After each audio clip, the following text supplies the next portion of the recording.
I mean, good example for someone who's in the NRS scene. Rewind. Yeah. You look at a player like Rewind, I'm pretty damn sure he plays the entire cast of Mortal I would Kombat say 11. it's a safe bet, yeah. And like the way players like him, his brain works, he just picks a character. He's like, okay, I got this, I got this, I got this. I'm going to use this for that, this for that. And it's like, dang, dude. Yeah, it definitely comes, it's like this like second nature of knowing like where your buttons are. Now this is going to be a really good match here. Yes. Top 8 action winner's side here. We're going to be going here, the overhead, the deep freeze coming out of nowhere. Is Too Easy trying to get like a little extra special meter whenever? I mean, it could be a little bit of the, you know, you get the meter back with time. So, you know, you could be delaying it, could be trying to get the timing specific. I guess he has like some type of mental timing in it that I see him do. Beautiful low slide. He's got El Cucuy in the corner right now. Let's see if Too Easy can take advantage of the ski mask Sub-Zero. Oh, yeah, and that's really going to be the demise there in that situation. Too Easy going straight for the slide. El Cucuy waiting for it. Kind of stuck in this corner right now. That's going to be a massive opening right here. Coming from El Cucuy. Closing out the round with the command throw. And right back to the corner you go. He said, Totem Ha! No, I'm sorry. You know what he said? What'd he say? You don't impress me. Don't impress me. I always hear the voice actor from Futurama in Kotal Khan. Whenever he turns on like the real deep accent in all his lines. Oh, no. It's Hermes from Futurama, same voice actor. I'm not gonna be able to hear this dude the same anymore, bro. Don't tell me stuff like that. Really good ice ball here. He's gonna put it in the corner. Put another slide. I think one more is gonna load up the crushing blow. Got a little counter trade. Oh, and that's gonna be a successful. What? He flawless block up to that. He's sweaty, bro. He's sweaty, bro. Gets the throw. Love it. That movement all over that Kotal Khan's downed body. And he was looking for another flawless block. If he had some offensive meter, probably could have launched it for another. I believe so. Yeah, this one does a lot of damage at the end. Yeah, he's definitely dead. Good conversion here from El Cucuy. El Cucuy told me he's going to mercy all 3 times. No, he's not. Oh, what a liar! Definitely trolled. He definitely trolled with that jump back. Oh, no. That is some scumbag tactics right there. No, Get he your didn't opponent do that. hyped for mercy and then say, Like, psych. I'm ready. Just kidding. Just kidding. He lost. He should have done the triple crowd. The down, yeah, the downs. I love that the mercy input is basically a teabag. Yeah. But let me tell you, that first round was looking like all too easy until the robbery happened from El Cucuy. Gotta love the fatal blows. And it's a strong start for Too Easy again. He's gonna get a jump in, confirming it's an ice ball. Oh, doesn't get the slide at the end. That was a brutal combo. Yeah, no, that definitely. I don't want to get a little too carried away, but maybe this could be a case of like not using that PC timing. There we go. You know, Could these be. players, they do play a lot of console. Majority of tournaments are based on console. Yes. So the one event that's on PC might be a little. Well, you know what? They got to get used to it a little bit. Yes, you definitely have to get used to it. I know El Cucuy opted to warm up instead of getting something to eat. Yeah, I saw that. They were grinding him and his brother. They wanted to make sure they got the timing down right. Amplifying that command grab, putting him back in the corner. The down four from Too Easy gets him that advantage, gets him that opening here. This is a big opportunity. He has corner control, and this is where Sub-Zero cries for the wall out. Oh, no! Oh my God, the back and forth between these two is unbelievable. Spends the meter for the extra damage. And there it is. Chuck the disc. Chuck the disc. I mean, talk about home advantage right now. I kind of feel like Too Easy might want to get off this stage the next match. I mean, yeah, you don't want to. This is how many people total killed in this stadium? How many? Thousands of people. And he's got the crowd just going crazy for him right now. Yeah, that's like super home field advantage. No way you want that.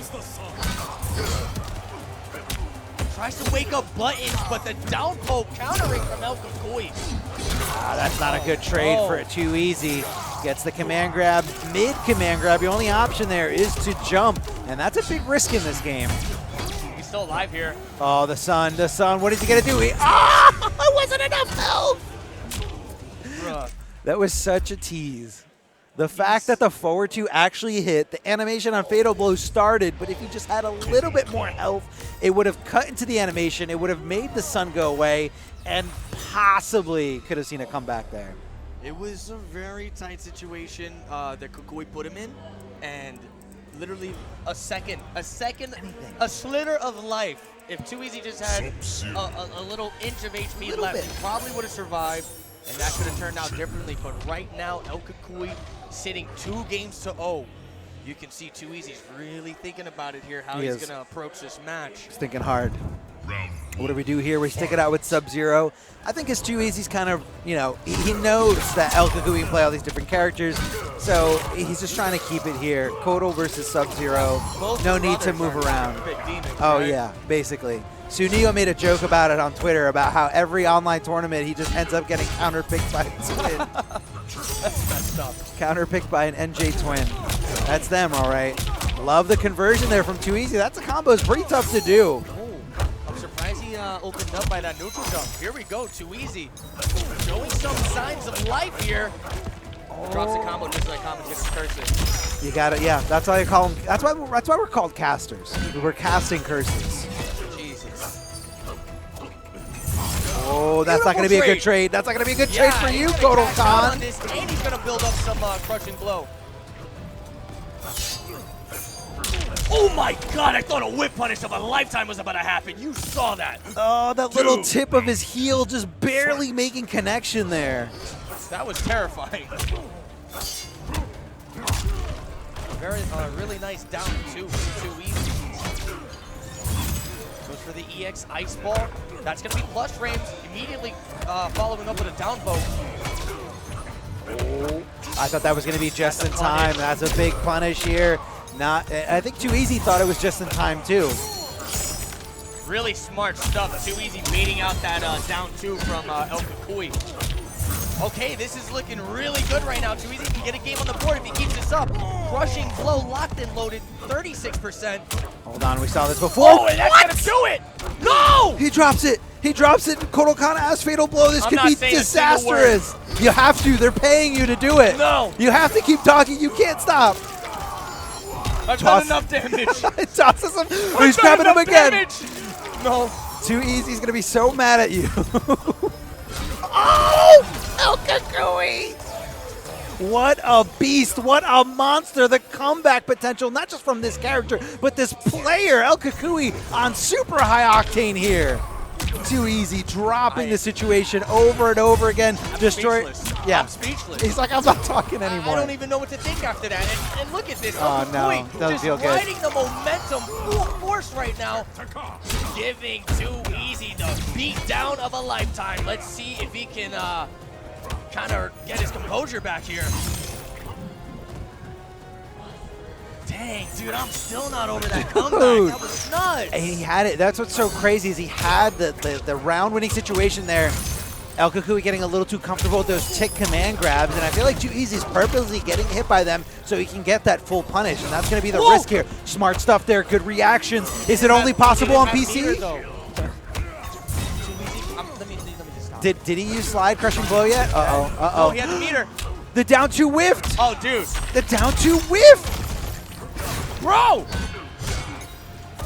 That's gonna do it. The command throw coming from El Cucuy. I heard a little pop off in the crowd. I don't know if that was Cucuy that popped off or what, but GG's. Big GG's there. My God. Dude, that was an incredible match. Like, even though it was a 3-0, yeah, every single game there could have went either way. Down to the wire, man. Oh, wow. What a heartbreaker there in the end. And El Cucuy just kind of coming back on the brink of defeat there for that game. But it's got to be, it definitely feels really bad when that happens to you mid-set. And I think, I mean, what do you do to come back from that? I mean, he couldn't take a break. I believe that was the third game, right? It was the third game, and I feel like if that happened in the second game, Too Easy would have taken the breather, but that wasn't an option there. Like, you had to just keep going in. And, you know, usually when stuff like that happens, a lot of players don't realize, like, people who are casually watching this, bro, tilt factor is a thing. When when a crazy comeback like that happens to you, you got to have a lot of composure, and you just honestly got to brush that off. Yeah. But a majority, what happens, like, usually players, you know, they get hit with a comeback like that, and it's just in the back of their mind, like, holy crap, I really just lost this. You know what I'm saying? I just needed one touch. It's tough not to be in that mindset. Yeah. It's very hard to leave the past in the past. I mean, just us as humans, like, that's how we are. How do we not just dwell over things that have already happened, things that we can't change, but that's okay. Move forward, and you know, that's easier said than done. Just like not even like even taking fighting games out of the equation, like that's a very tough thing to do as a human being. So I'm not I definitely don't I'm not knocking Too Easy for that. That's tough, man. That's a tough thing to do. Again, valiant effort from Too Easy. He's still going to be in the bracket, just getting knocked down to the lower side. Yes. But honestly, are we calling it the losers bracket? If you're feeling like a bad person, there we go. Losers. Losers I've been bracket. getting into the habit of calling lower bracket. I call it the lower bracket too, but I'm just referring that one tweet that Ed Boon put out like years ago to tell everyone to stop calling it the losers bracket. So. Oh, you're trying to be rebellious towards it? No. He said stop calling it the losers bracket. So I also call it the lower bracket. You know what? I'm going to call it the losers bracket. There you go. And I'm going to go right now and call out everyone who's there a loser. There you go. Go do it. Because they're in the tournament that you didn't want to enter. Yeah. Listen, I'm talking behind the mic. I have that privilege. We're good here. We're good. We're safe back here. What I was going to say is we're getting to a point in this tournament right now where nowhere is safe. The lower bracket, winner's bracket, it's just straight demons throughout.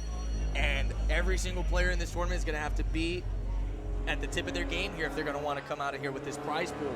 That's, if I'm not mistaken, is a $2,000 prize pool, right? That's a nice little prize pool. Fat chunk of change these players are playing for. Yeah, and it's going to be El Cucuy. We just saw advance to winners finals. Winners finals of this whole tournament. So El Cucuy is guaranteed third place if he loses in winners finals and losers finals. But it's pretty nice. El Cucuy just coming out here and doing his thing. And El Cucuy in the winners side at winners finals is going to be playing against Gur, the winner of Gur versus the Mighty Unjust, which should be the match that we are queuing up, getting ready to go here on stream. So these guys, they know each other. They're very familiar with each other's habits. Dude, I mean, if you really think about it, this is kind of like, this is truly a grudge match between these two. Well, not in a sense grudge match, but like they played almost against like each other. Like a rivalry, you know what I'm saying? Sure. You date back to all these majors that went down throughout MK11's lifespan, especially both these players being really native to this area. Yeah. They run into each other a lot. Yeah, I feel like there's been a lot of MKNJs. Look at that. This looks like they're just right at home here, getting ready to whoop each other's butts. A lot of MKNJs grand finals where these two players right here. For real. Gur versus the Mighty Unjust. Mighty Unjust seen as probably the best player in the beautiful state of New Jersey, and Gur definitely a top player here in this in New York City. This is to get into winners final right here? This is to get into winners finals, yes. I already see one of the players hovering over Spawn, and I'm pretty sure it's Mighty Unjust.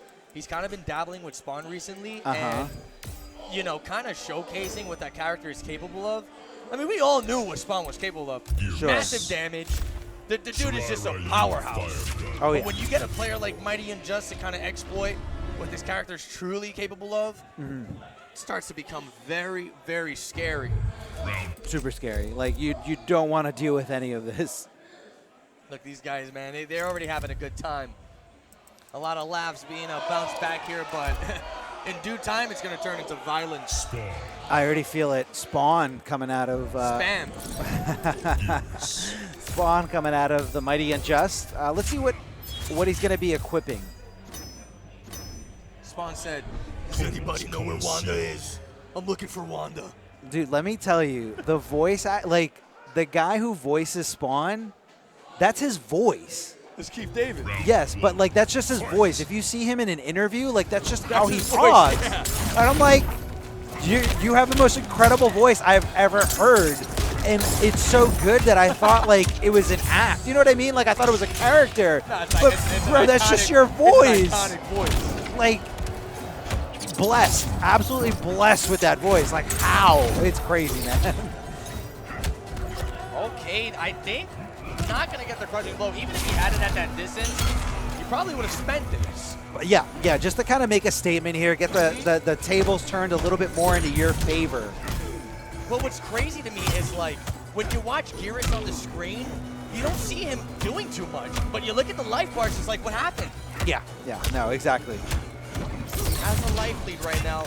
Mighty Unjust trying to go in and out of this pressure here. Tries over the throw, a nasty jump in, no confirm. That could be a very detrimental play right here for Gur. Good down poke. Oh my God! He just did it! Just let it rip. Fatal blow. Kind of saw Mighty Unjust just moving and said, snap. To kind of touch base with what you were talking about before, I feel like reactions here are going to be way more pinpoint, man. The second you see him jump, you pull the trigger, it's like, you can react definitely a bit better on PC. I'm not even trolling. No, I mean, Arturo laid it down for us, really, like how to minimize that latency, how to minimize everything to basically just the monitor. Like, it's insane. I'm sure these guys are experiencing something completely brand new. He said it's 7 reduced frames. When you think about that, like, that's a lot of time. Fighting games, that's a lot of reduced frames. That's a lot of time.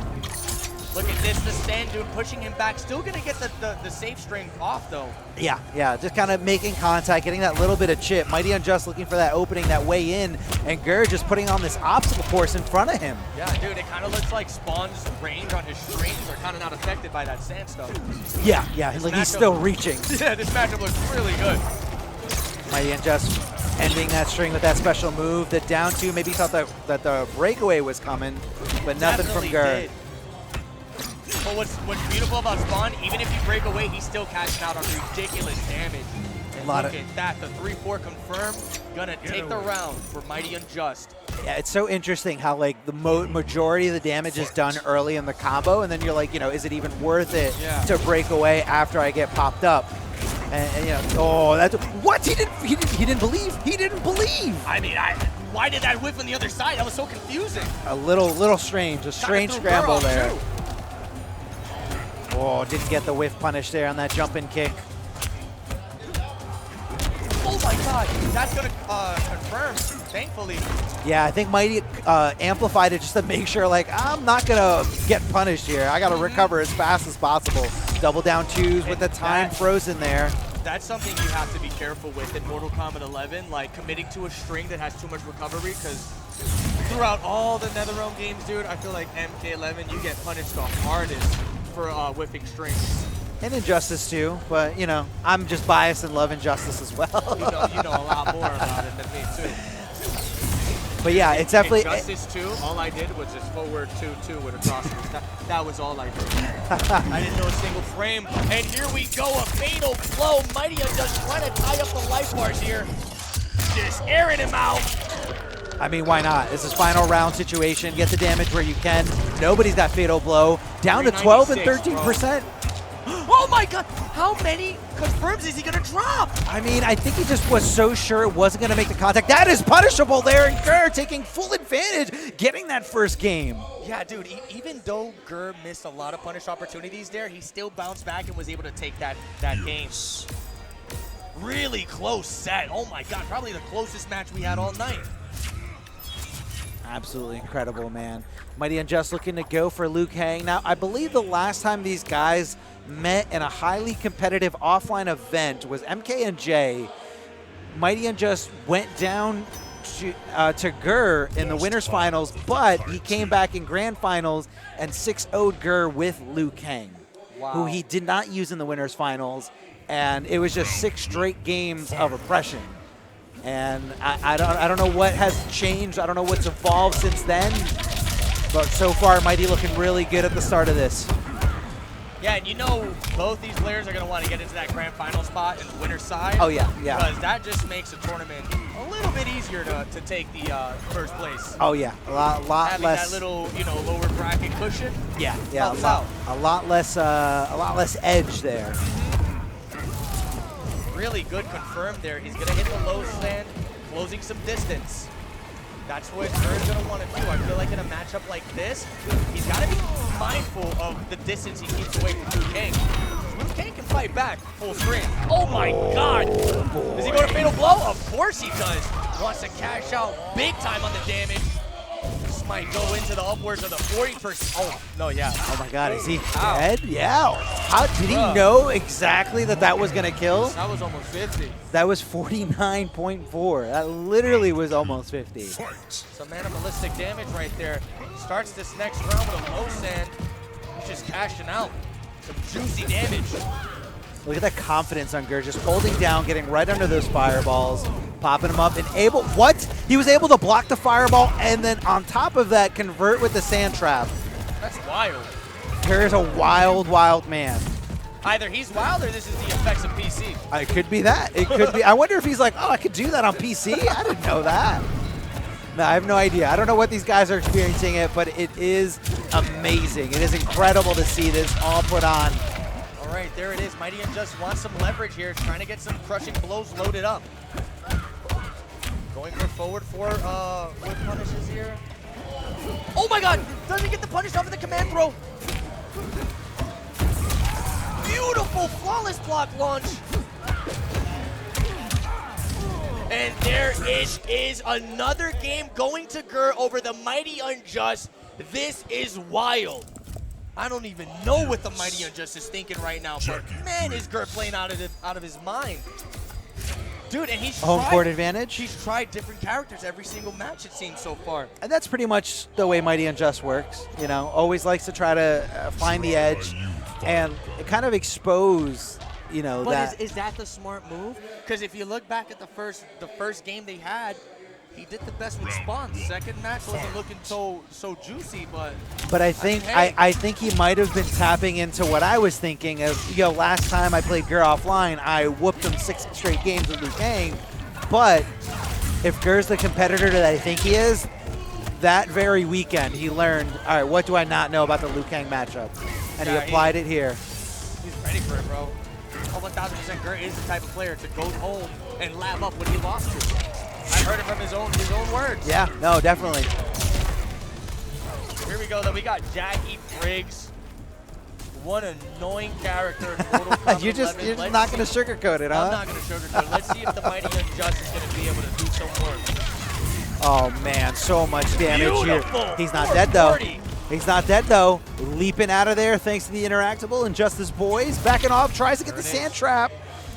I don't know if that was an input error. Maybe he wanted like a down one. Yeah. Something weird happened there, and that definitely wasn't what Ger wanted the outcome to be. Late throw escape there from Ger, thanks to those reactions. And bigger thanks to the big PC setup. Flawless blocking it, but doesn't go for the up two. Thought maybe he was going to beat him out with something else. All right, this is Jackie Briggs in the corner. Let's see what happens here. I feel like this is where Jackie is the strongest. This pressure is just relentless. Her staggers are relentless. Super hard to make a read and when it's your turn to push a button. Oh, the downward goop. Smart. I don't think it was smart. He wants to get that chip damage in play. Trying to slowly but surely kill Ger here. And that's going to be a punish off a sand clone. That down two probably would have cast out on more damage, but not even needed. Mighty Unjust bouncing back, putting one on the board. I think he found it. I think he found it. He found the chink in the armor. Just able to get past all those defenses from Ger, able to leap in from multiple distances. You know, maybe not so much when the trapping sand, that moving sand is out in play because you can't really get that distance. But other than that, you know, Mighty Unjust getting aggressive when Ger's throwing out those sand clones. And on top of that, the damage output from Jackie following up from her mids is out of this world. Like no other character. Yeah.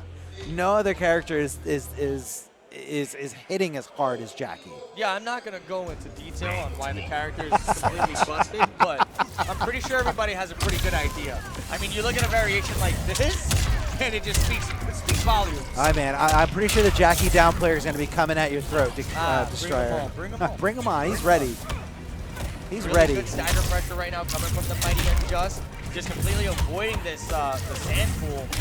Oh, looks like Gur tried to poke there with stand 1, but Yeah. Jackie was ready to just swing with her crouching moves.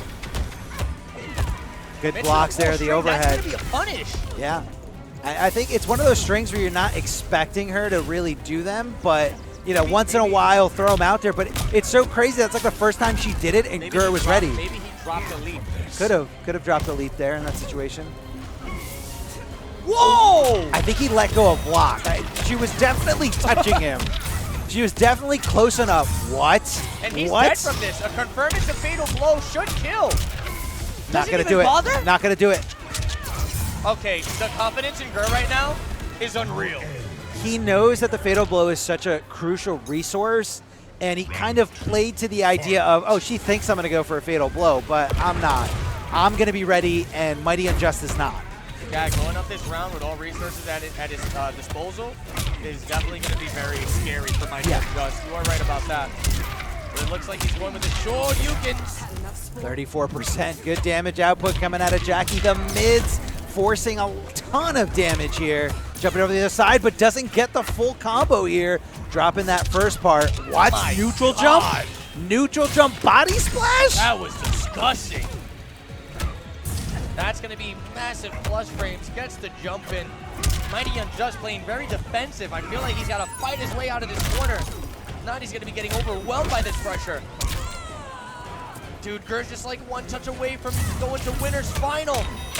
Oh, what a confirm from the Mighty Unjust. Seeing that the low in that string clipped, confirming right into that fatal blow. And of course, it's going to be enough damage even before the big roundhouse kick. Mighty Unjust still in this, but Gur is on match point to make his way into the winner's finals. Good block on the sand spikes. Gonna get the jump in. What? Beautiful. Had the crushing blow. I thought he already spent it. These matches are going by so fast. So I fast. don't even know what's happening anymore. We do know that Gur does still have access to Fatal Blow if he does reach down in that territory, which is going to be very close, and he's going to need it to make this comeback. Oh, no.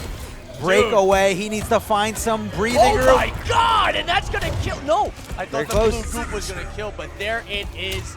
Tying things up 2-2. Get hype. It's going down. This match is for winner's final.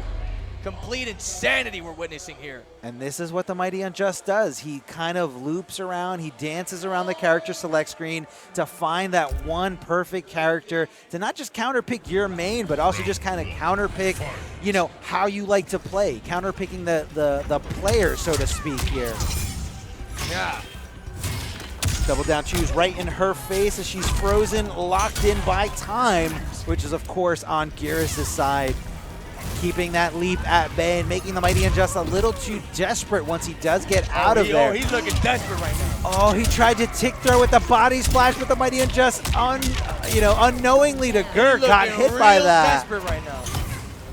Got hit by that here. The back throw, Mighty Unjust takes him out of the corner, trying to get that little schmicks, putting him back in the corner by jumping over and pushing him a little bit closer. The goop is down, but Gur trying not to let it bother him. I'm nervous. I'm nervous too. I'm nervous. Everyone's nervous in this building. I'm literally ready to just eat every single fingernail off. Beautiful confirm, doesn't really get the pickup off of it. A breakaway. What a whiff and punish. just like that, gonna get a fatal blow confirmed. This is a very scary moment for Gur. Losing this round, Mighty Unjust on match point.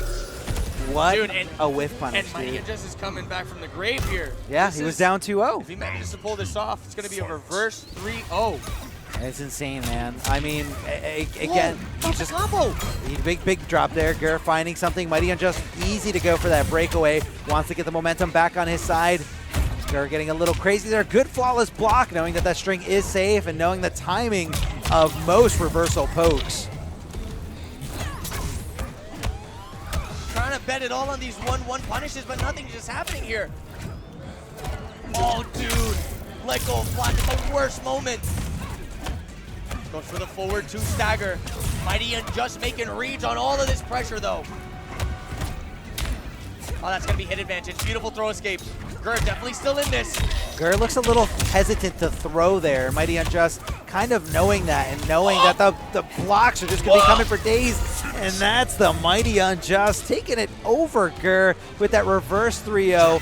Big heartbreaker there. But again, that's what it is.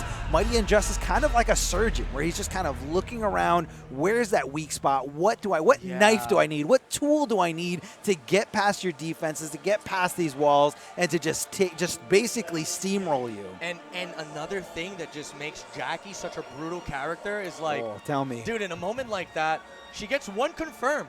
You can have about 30% HP. If she gets one confirm and she has 2 bars of offensive meter, she can get the gloops, and it's like unbreakable damage. How do Jackie players sleep at night? That's what I want to know. Yo, how do you guys sleep at night? My man's Armor looked at me with the most straightest face and hit me with that. No, we kid. I couldn't tell you, man. We kid, right? We're joking? We're joking, right? You are. Oh, I'm joking. You are. He's not. He's joking. serious. So anyone wants to come at Destroyer, his Twitter's right there. You know, tell him that Jackie's not that good. Speaking of Twitters, make sure to follow us over on Twitter at DestroyerFGC, at Darth Arma. Support the boys. That's right. Support us. We got Destroyer. Let's talk about your thing. You got a lot of things going on with online events. I know you and Caboose, trying to put on a lot of things just for the online community there. You guys get real hype. I love the back and forth between you. Man, Big shout outs to Caboose. I love Caboose.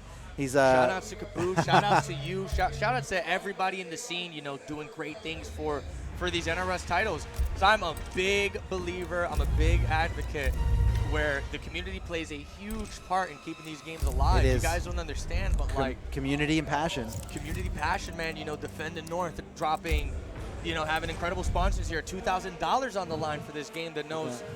Yeah. God knows how long this game is right now. Yeah. And just everyone else just playing their part.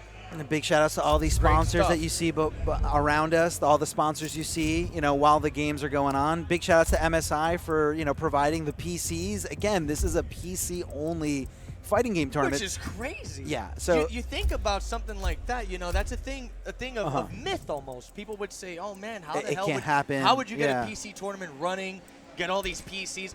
And at the end of the day, I've been saying it. If we can run tournament fighting game standard on PC, dude, everything's going to be more smoother, more frames. The game runs better on PC. The game runs 100%. better. Straight up. 100%. But I do feel like the reason we do consoles because it's more convenient. Yes. But, I mean, shout-outs to whoever was in charge of getting all these PCs set up here, bro. Yes. That's crazy stuff. Yeah, in the words of Arturo, he's tired of hearing people say that it can't be done because we're literally here doing it. We're literally here doing it. Defend the North 2022, all PC. Big shout out to everyone behind the scenes making this happen because, again, this has kind of been a topic that a lot of people have been discussing for years. Like, is it possible to do this? Big shout outs to the man right there, Arturo, walking back there, and he timed it perfectly. It was just for him. An OG through and through, dating back all the way to, I believe, the Marvel vs. Capcom 1 days. Wow. If I remember his interview on the No Frills podcast correctly. Big shout out to the No Frills podcast. Yeah, big shout out. So here we go. We got another match about to go underway here. It looks like this is HF and we had him earlier on stream. Finito. Yeah. So both of these players, they had to play up against really strong opponents first matches. It's tough, yeah. It was tough. A tough call, but that's how it goes. Yes, and they were holding their own. So I feel like this match is going to be nonetheless of exciting as well. How many cartwheels are we going to see from Sindel? A lot. A lot. Just a lot. That's it. Hard stop. Sindel. Sindel's another very controversial character, man. I'm not even going to get into it, but I don't like that character. I mean, a lot of people... She's tough to deal with. She's very tough to deal with. I think forward 4 is a really, really good move. A lot of people... I remember when, Sindel was, she was a DLC character, and everyone's like, oh, it's just all online stuff. No, it's not. She's good. She's very, very annoying. Very tough to deal with that cartwheel, at least for me, personally. Outworld is better off with you dead. You still He's roasting me, Kodo. As surely as night follows day. That's like, sure. Yeah. Sure. Like, for reals. Now if he loses, it's just based off that intro alone. That's it. Unplugs the controller, going home. For real. Oh, big swing and a miss there, going the wrong way, but Kodo finds his way. The Good scream. block on the scream. HF is really good at flawless blocking after, throwing out a relatively safe move, especially in that distance here. Up 3 is not a safe move. We saw earlier before getting punished on block. One of the few up 3s that are unsafe on block. A little bit of a drop combo, but that's okay. We take advantage of that. Get the momentum back on our side with that back throw from HF. Down 4 poking.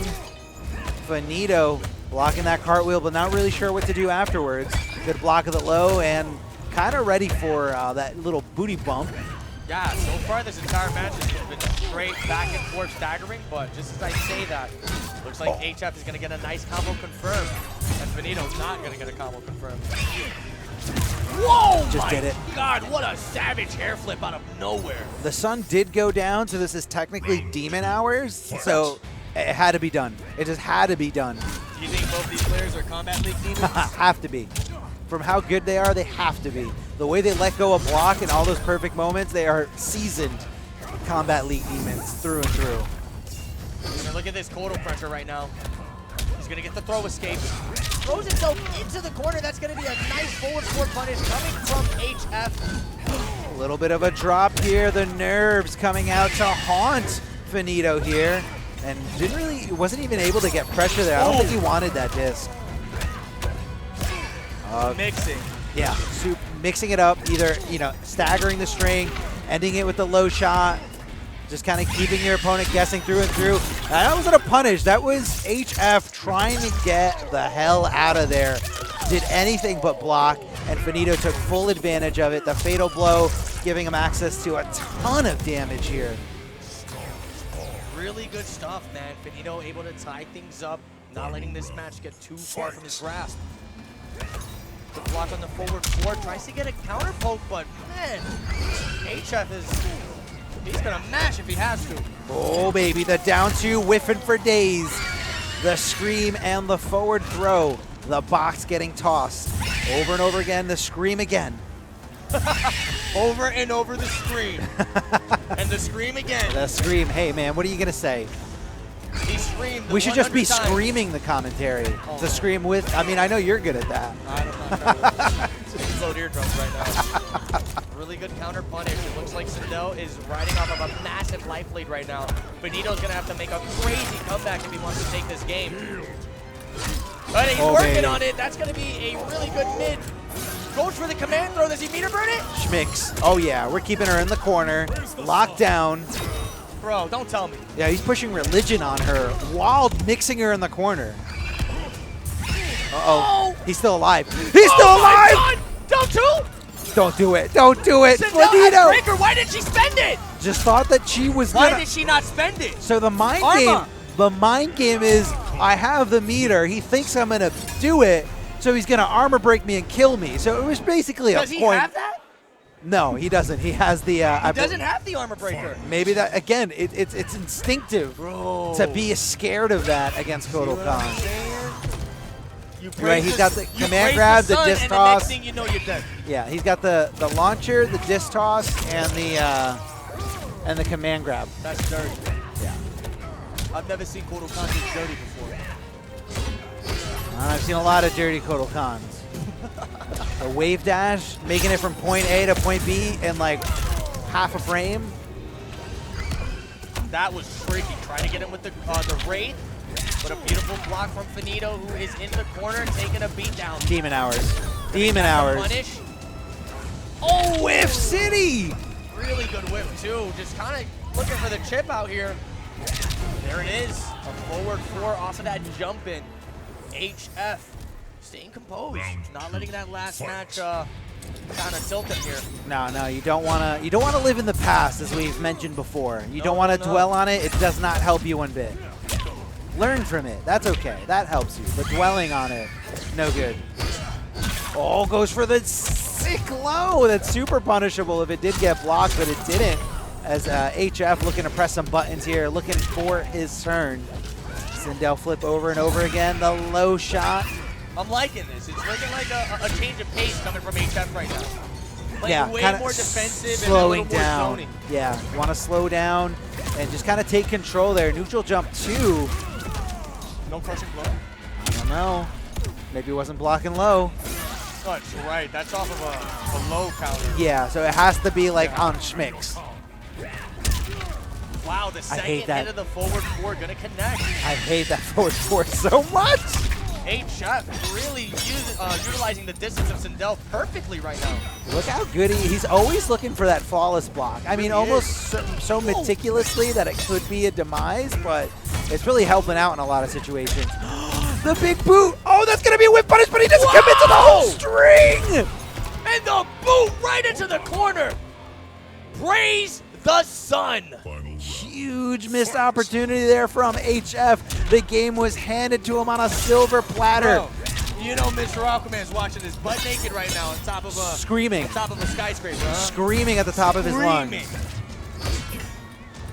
With seashells on his nipples. That's it. Really good down two. Didn't get hit with the scream. Oh, that was a big whiff there right in front. Oh. Screams his face off. Was he going for a brutal? I think he was going for a brutal. Hey, Finito does have fatal blow, and he's like, okay, never mind. I was gonna say he's one combo away. That's unsafe. From knocking this out. That is unsafe. That's an unsafe wake up there. The up three can get punished if it's blocked close enough. So that was some risky stuff here. Tied it up 1-1. HF having lots of fun. Going up against Finito's Kotal Khan. Really good matches so far. Oh, Honestly, every match we've had in this Defender North bracket has been crazy. Yeah, down to the wire, super sweaty. I mean, so deep into this game's life. I mean, you gotta love it. You gotta love it. Jesus, throwing every down four he's got in his toolkit. HF right now. Get tossed into the corner. Oh my God! Starfish with forward four, bro. Hold this Starfish. That's an interactable. No, it's Patrick. This toss, amplifying it to just keep that pressure going. Doesn't get the conversion there, but might have thought the breakaway was coming. Just calmly walks up, gets the command grab, gonna amplify to keep her in the corner. Not enough to kill. Uh-oh, don't let it slip through your fingers. Demon really Hours! Nice block, really nice block. We're ready. I was also going to say, with the amount of comebacks we've seen so far, these players got to try to keep it clean because one combo drop could be a risky one. Finito loves to go for that low ender there, and it's a little scary. I mean, yeah, people aren't expecting it, but man, if that gets blocked, that is a free combo. Definitely is, but I feel like he's been mixing up his options well enough to the point where, HF is not getting that reaction time to punish it. Beautiful disc. An extra large pizza pie right to the gut of Sindel. Papa Cons, baby. Papa Cons. Papa Cons pizza. It's going to be a nice command grab ender here. Not going to have access to the breakaway, so that is free damage, a free game there for Finito. HF. Not looking so hot in this third game. Loved it more in the second game, going toe to toe, and like you said, playing defensively. And I feel like that attrition tank is getting a little low there from HF. I want to see more patient play. Well, let's see. He still has another opportunity to make something happen here. For the most part, this is quite a back and forth between these two. He can definitely make this happen. The low's going to connect, but doesn't commit. He needs to start trying his hardest to get those confirms. He's gonna go with the Wraith. The Scream looking for a punish. Finito approaching. Okay, very good throw. Oh my God, getting caught not blocking? Oh, what baby. What? That race was last second. Yeah, like just like the tail end of it there. Still active somehow. It was kind of wild. Pizza Pie's coming in clutch from Finito. You know he's going to want to try to take this round, but a low scream coming from Sindel. Not letting it happen. Round 2, fight. This is looking good for HF. This is what he wants. He wants the lead here to potentially tie things up. What? But another Pizza Pie. What? That was definitely not the intent there at that full screen. No way. I think he wanted the instant air Wraith. Instead got that little short hop and a lot of recovery there on that. That was crazy.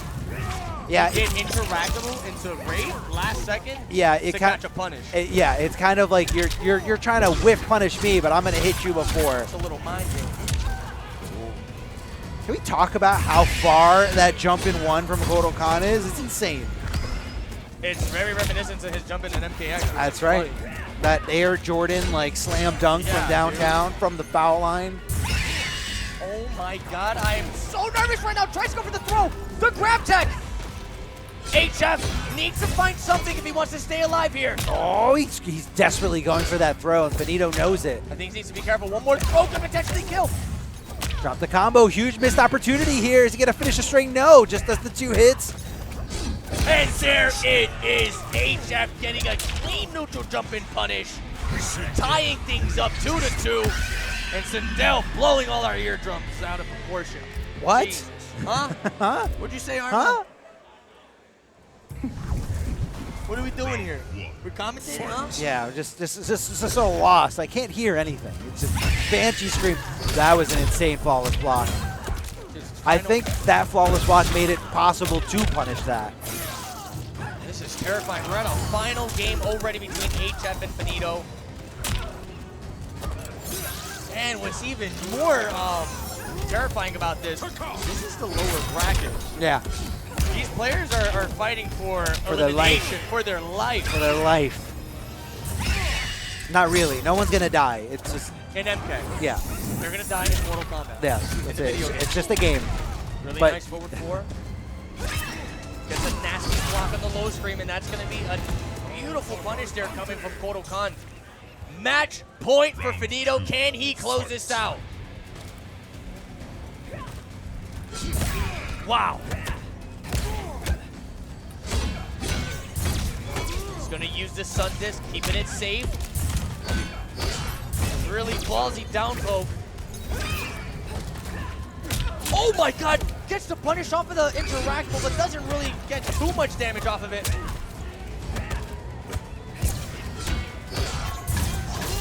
He's pushing buttons. I think he's looking for flawless block gaps or something. Yeah, definitely. Finito's not giving him any chances here. No, Finito's mixing it up too, like you said before. You don't want to get too predictable. Oh, goes for the low, and that Big gets punish. punished. Huge punish, but he drops the combo. So what did it really amount to? Is Finito going to drop this opportunity? It amounted to 20%. It could have been a lot more. And if she survives by more than that or less than that, you know exactly where you screwed up. This is getting way too close right now. Could potentially kill, but another combo drop. Finito! Finito. You need to wake up! Oh my God, a down 2 out of nowhere, giving HF the biggest opportunity of a lifetime here. I'm at a loss for words, Darth Arma. Huge damage here 2 on scale. massive combo drops, and HF is back in the game. And look what she's got left, around 10%. And he really left more than that on his plate. He didn't finish it, and because of that, we're in a final game, final round situation here, and this is for their tournament lives. I mean, at this point, I'm just gonna sit at the edge of my seat and clench my butt. I see you. You're literally sitting on your hands right now. So scared. Destroyer is terrified of those down 2s coming from downtown. These are the matches that are really like intense. When Mortal Kombat 11 gets to the last match, last round, this is when stuff really amps up. I mean, witness this craziness. Finito, he's gonna get the command throw. Is he gonna spend the meter? Of course he is. Puts HF in the corner. Gonna open him up with the counter. This could potentially be death, but another combo drop. Doesn't get it, doesn't get it. Is he gonna do it this time? This time he's got it. He's got it. You didn't curse him. I was gonna say. You didn't curse if he him. dropped one more combo, I was gonna German suplex him. Off the stage there, and Finito feeling so hype. HF, of course, the good sportsmanship. My man was catching a powerbomb off stage if he dropped another combo. That was too much. That was too much. Boom! That was a lot of combos. A huge. It could have been a huge dropped opportunity there, but I believe we need Finito for the next match. He's going to be going up against the Freefall Kid, and hopefully these guys know that. Brother, what the hell did we just witness? I'm sorry, he's not going up against the Freefall Kid. He's going up against Storm. So that was Finito over HF 3-2. Down to the wire, man. Down to the wire here. And look at that, dude. You know, those were 2 names that, you know, were not too recognizable, but look, giving possibly the hypest match of tonight, man. Yeah, you had Finito and what was the other guy? It was HF. Sorry. Having fun. He was having fun, man. Having fun, getting to live again after those combos got dropped on his body as he was getting thrown in the air like a rag doll. That was too close to call, man. That was too. I really thought he. And again, even if you look at that last situation, knowing that you dropped the round, the game, the set-winning combos, knowing that it's hard to get out of that mindset. Like, man, I really messed up. Yeah. But he did it. He did it. He kept his composure. He kept cool, and he didn't let HF run away with it. And you can tell, man, the nerves were hitting real hard towards the end of that match. Both players were kind of scrambling all over the place. Yeah. Made for one crazy match, but sheesh.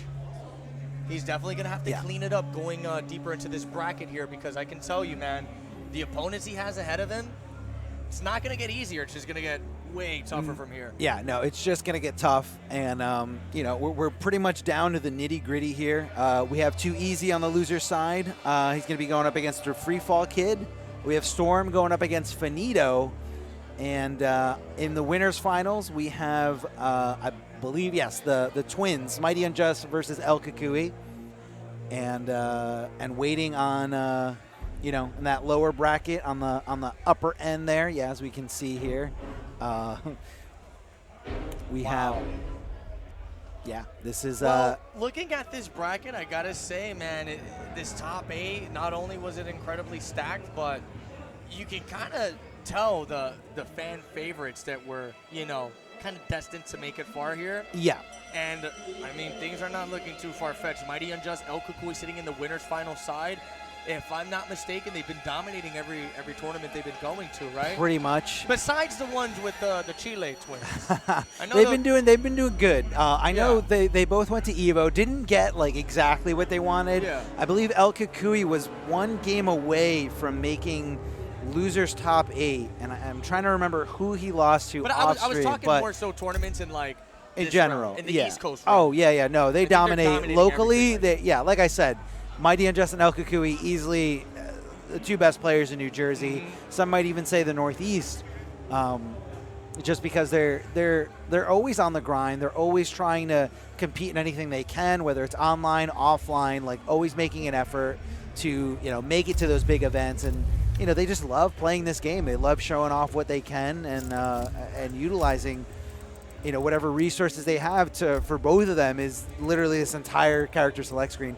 But let's focus on Storm and Finito. We saw Finito with a great run there at the end, keeping us cool and taking it over HF to make it into this top 8. Yeah, man. After that last match, I'm just excited to see how this plays out. As this top 8 bracket narrows down, mark my word, we're going to witness some crazy matches here. It's going to be insane. I mean, already the winner side is stacked with both these twins. Lower side is stacked. You got Too Easy. You got Gur down there. Like, dude, it's just a swimming pool of sharks right now. It definitely is. All right. Got Kotal Khan versus Frost. Saw some pretty good efforts there from Storm a little earlier today in the that first match against Gur. Yeah. So it looks like we're just getting warmed up. Button check. Don't get too excited, because I know I am. No, dude, I mean, this tournament kind of painted a theme for us almost. We kind of had, like, I don't want to more so say the new school versus the old school, because I don't know how much, Storm and all these players are playing. But it was cool to see, like, these players that are not as notable as these other dudes go toe-to-toe with them. Yeah, knowing that. Because now we know every single match beyond this is just going to be sweaty. No, and again, like, these guys know, they play, they understand, the mechanics of the game, they understand, high-level thought process, and we saw them going toe-to-toe with some of the best MK players. You will soon be disabused of this notion. You don't impress me. Round 1. It's you ever see the Martians in Futurama? That's the same voice. That's him. That's literally the voice actor. And I guess when he got the Kotal Khan gig, he's like, I guess I'm just going to be the native Martian from Futurama. I believe it's Phil Lamar. Not getting Oh, that's the unsafe. punish. That's unsafe. That's unsafe. Gets a throw punish. And it's smart to change the position He there. was hell-bent on that punish committing to that full string. I would have Ready. got it.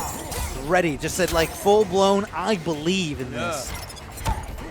I believe in this as much as I believe in the sun. Okay, this is looking a little weird. Both of these characters have some crazy range when it comes to their normals.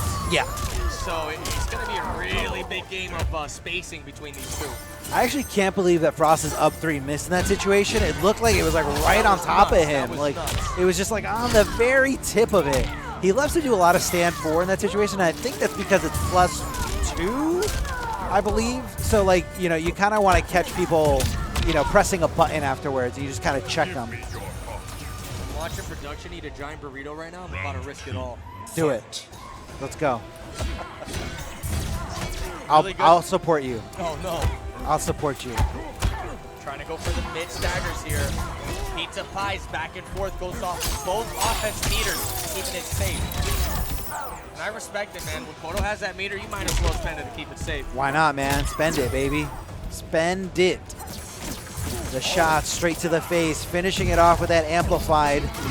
Oh, that's probably a miss input there, an input error. Didn't want that because Kodo was right in your face. Good neutral dodge. Oh, I thought that was going to be a huge whiff punish, but it wasn't. And a conversion coming out of Storms here as he's pushing Finito closer and closer to that corner. Yeah, I don't think he thought the range was going to reach. Kind of just walking back, looking for that whiff punish we were hoping to see. Big punish. Goes off the breaker. Oh, that is so... Wait a minute. That's not going to chip out. No, it's not. What? And it whiffed? That is a very rare occasion that you see a down poke gets a fatal blow whiff from Kodo Khan. Yeah, it's so weird because of any bit of it hits, it like kind of strangely restands him, but it just It totally autocorrects whiffed. itself. Yeah. I don't know what that was about. It just totally whiffed completely. I mean, the chances of that, it was just the jump was just at that perfect or completely imperfect time. Imagine that ends up being like something that only happens to Frost and Hitbox. She's pretty small. Maybe it's because she's a robot. Hey, really good punish. Still bouncing back into this Finito. Both of these players tied up in the rounds. He goes for the command throw. Just a random down. Just a little poke, whatever. Yeah, he squeezed it in there. He felt it. He felt the he felt the aggression coming out. And he's like, I gotta check you. Oh boy, that punish. Bro, that was hella delayed too. That punish? Surprised it did. This might be a chip out situation. Praise the sun. The sun, baby, the sun. Wow, that was a pretty long game. I'm surprised that was just game number 1. Yeah, it was down to the wire here, but Finito came back out on top. You know, we saw a lot of dropped combos in that last set, but I think he's feeling himself now. Most definitely is. Ooh, the down poke here. Getting the forward throw, it's so violent. Oh, the way, like, how much blood comes out of their head after getting forward thrown by those drills. And I hear every bit of it. You ever seen the way they make the sound effects for these games? Yeah, yeah. So sick. The behind the scenes of that was yeah, dude, it's like so interesting. a bunch of fruits and all this stuff you wouldn't imagine is causing all these gory sound effects. I'm pretty sure like the bones or the skull popping sounds like an apple, like just biting into it. No, they're cracking nuts. Literally. Yeah. Hey, look at this storm. You're like, I wasn't being explicit. No, they're literally cracking nuts. Peanuts. Look at that incredibly long-range downfall from Frost over here. What? Oh boy, and that's the correction you were talking about. Yeah. Pre-patch, that would have whiffed completely, but the first hit of the fatal blow kept him up. Good recognition there from Finito, and I think this is just enough. Yeah. Literally just enough. That last hit does not do that much, but it was just enough to take out the remainder there. For a second, I thought she was going to live. And then wake up fatal blow. Exactly, full screen. Hold it right back at you, buddy. Now what you're seeing here is Finito being a little bit more patient, waiting for that second hit to whiff. And right there, good recognition of him knowing that, okay, I'm a little too close, it's not gonna whiff, instead of me looking for that whiff punish. And that down 4, you know, against almost everybody, that down 4 is pretty safe, but against Kodo Khan, he can come in there with those really far advancing mids. Like that right there, unfortunately not Exactly. getting what he was looking for. But he's still fishing it out. This time he's going to close it out. Literally, Darth Dharma speaking this match into existence. Says, from what I've seen that final round, man, he was just fishing out that whip punish. Yeah, no, he's definitely whiffing it out there and just baiting it pretty much. There's going to be a delay here. Tries to praise the sun. Able to escape the corner just in time. Finito. Oh, dude, he dropped the combo.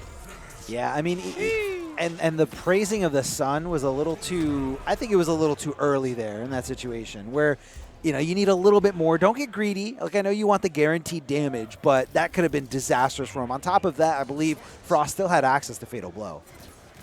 Yeah, very unfortunate finish right there, but I mean, Storm still has an opportunity to potentially make this turn the tides of battle here. Let's see. Getting a punish off the projectiles. Kind of playing defensive here. Does not want to get opened up. Not trying to risk any damage from Finito's side. Oh, wow. Let's go a block at the very last second there. Not able to, you know, and it's him looking for the advance as fast as possible. Yeah, dude, the active frames on that bomb was quite surprising there. The fact that it still splat him that late into it. It's so funny that, like, at the end of the animation, it's still, like, the full impact. He said, ooh, ooh. Got slammed down to the ground. This is looking pretty good for Frost. As soon as you said that, she went for a ride. But Oh, here we go. Dragging him to the corner. Can chip him out with projectiles here. Oh, he's got nothing. He's There got it nothing. is. Beautiful stuff. No access to that last breath mechanic as it was already used, and that's the end of your defensive meter for the remainder of the round. But that's okay. We're setting back. Discus, Papa Khan's. Papa Khan's discus coming full force here. Dude, he's so ready for the reversals. Is very, very aware of throw teching, aware of the animation, aware of the timing. That could have been a huge whiff punish if he woke up buttons there. Definitely. And neutral jump 1 is so sickening, man. How far that reaches is so sickening. Oh, man, look at this. Wow, utilizing that shrink from a distance to kind of catch him slipping off of the low. Really smart stuff from Storm. Dude. Let it rock, Whip baby. punish with a fatal blow. Talk about a madman. Got it. You got to use it. You got him. You got to use him. You got to use him, but he needs to make this count. If Finito manages to take this round and tie things up here, he's going to be in trouble. It looks like he's going to be in trouble. At Spender's remorse there after that fatal blow. Perfect term for it. Spender's remorse. Spend it, man. He didn't buy anything. He spent it. He spent it. Oh, I'm not sure what that was. What's wild about this, too, is Mortal Kombat is sitting on the fatal blow, too, as well. Scary. And we've seen how much damage it can do after the right call. You know, one throw could lead into, like, a down-2 crushing blow. Yeah, dude. Breakaway can lead into, you know, unscalable damage. And remember what we were talking about earlier, how some characters have that privileged fatal blow that just kind of scares you? Just do it, you yeah. don't want to push a button? Yeah. Overhead. Frost is one of those characters. Oh, yeah. Full screen projectile fatal blow. Like, losing access to that early in the round. Changes the whole mood. It really does. It really does. But he's still playing very well here at the plus frames off the projectile. Finito, though, he was contested. Yeah, that was a preemptive jump kick. Like, he knew that she was going to go to the sky in that situation. So that was just a straight call out. Oh, boy. Didn't know she was going to the sky that time. Oh, no. Knew the throw was coming, though. Oh, yeah, Wait, guaranteed damage. He didn't have the meter to get the confirm on that combo? Look, man, guaranteed damage here GG's. for Finito, and that's going to be GG's, a 3-0 over Storm, and Finito going to be moving on in this bracket. Man, shout outs to Finito right now. 2 matches back to back. This player's looking very dominant here with the Kotal Khan. The Kotal can't do anything. Can't, no. Was that 3-0? I believe that was 3-0. I believe that was 3-0, and it's going to be Finito moving on, who's looking incredible, man. I love seeing this Kotal Khan just kind of, you know, develop here before our very eyes. Yeah, he's looking strong for sure, man. And what's crazy about it is just before this match here, the dude was playing like literally in the ultimate match for his life. Right? and he dropped that situation so many times here. Still able to bounce back. And now moving on in this bracket, you'll love to see it. Hopefully the player gets far. he is doing an incredible losers run. So more the power to him, man. I mean, you gotta, it's so weird. Some people have this like mentality about the losers run, or about their confidence in like, when the pressure's on, I can clutch it out, or or sometimes it's the mentality of there's more pressure on the losers in the loser side. So can I deal with that pressure better than my opponent who's also dealing with that same pressure? So it's a whole different mentality down there, and that is what we're seeing here. The nerves get to you, dropped combos happen here and there, but it's still scary nonetheless.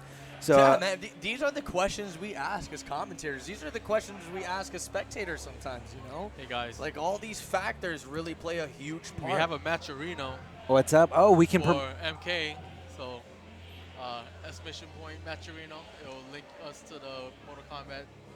Nice. Okay, so in order to see the Matcherino link, so again, big shout-outs to Defend the North for, trying to listen to the community and trying to amp up the prize bonus as much as we possibly can. There's the Matcherino campaign. I can't stress enough how much they're holding it down now, especially bringing this Matcherino into the story here.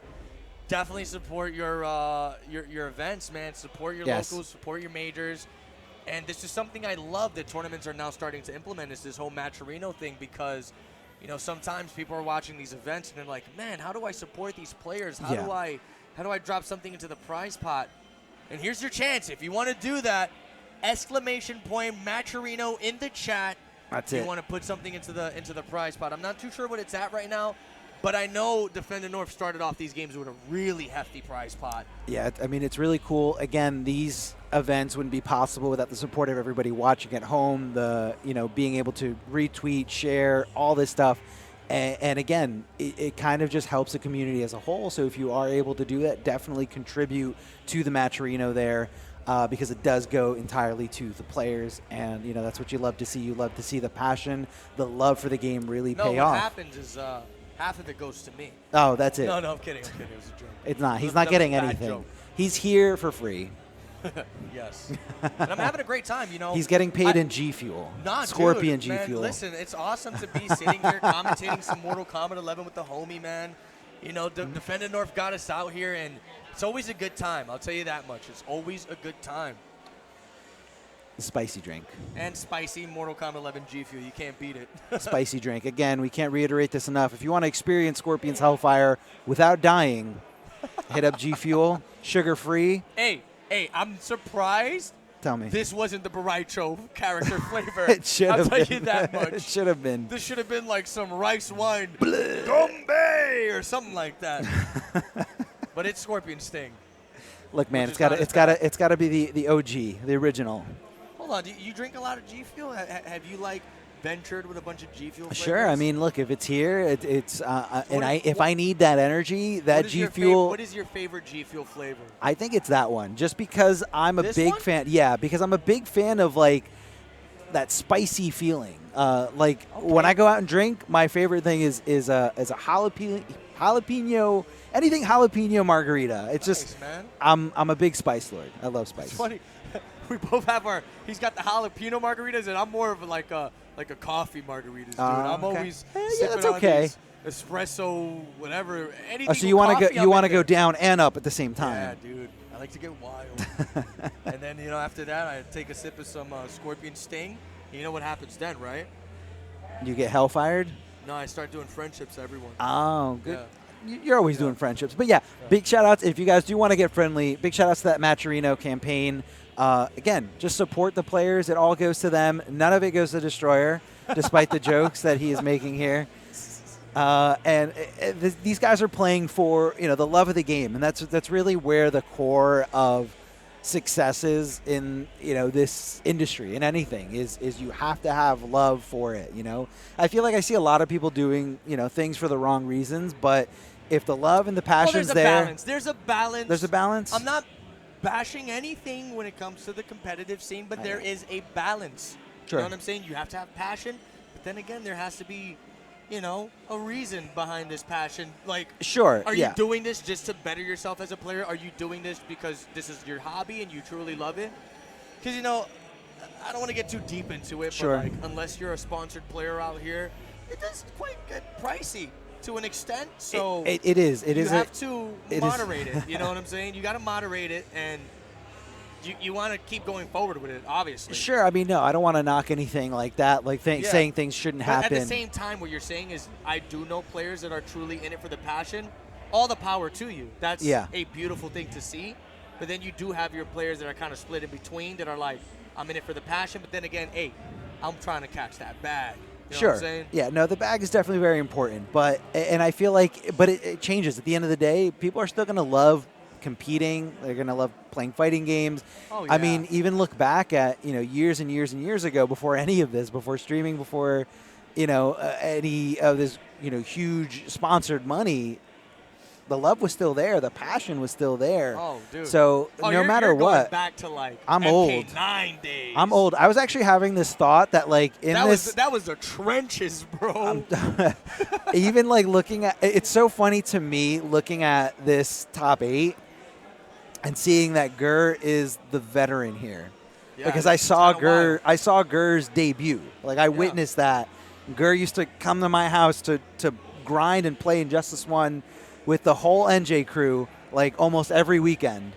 And then he just kind of started, developing from there. A little bit better at MKX, really good at Injustice 2, and phenomenal MK11 player. The history of Gur is to the point where I feel like somebody literally needs to make I don't know if this like is a documentary. Not a documentary, but you know how, for example, Ketchup and Mustard. Sure. They'll do like competitive history of like this or that. Yeah.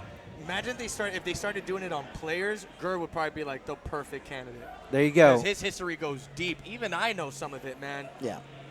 Dating back to Arturo and why does this leave my mind?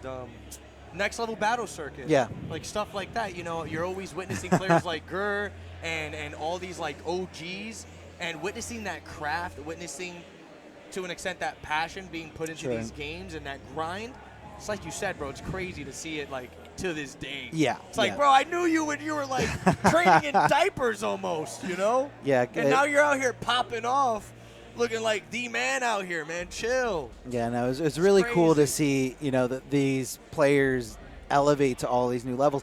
But again, that's also the good thing about, sponsored money coming into the mix. And yes, it's a beautiful thing. And the scene is only going to grow. That's from my knowledge, from your knowledge, from what we witnessed, dating all the way back from MK9, all this scene has done was nothing but grow. I will. Yeah, I'll agree with that. MK11 was like, that was the game that kind of siphoned everybody from different genres.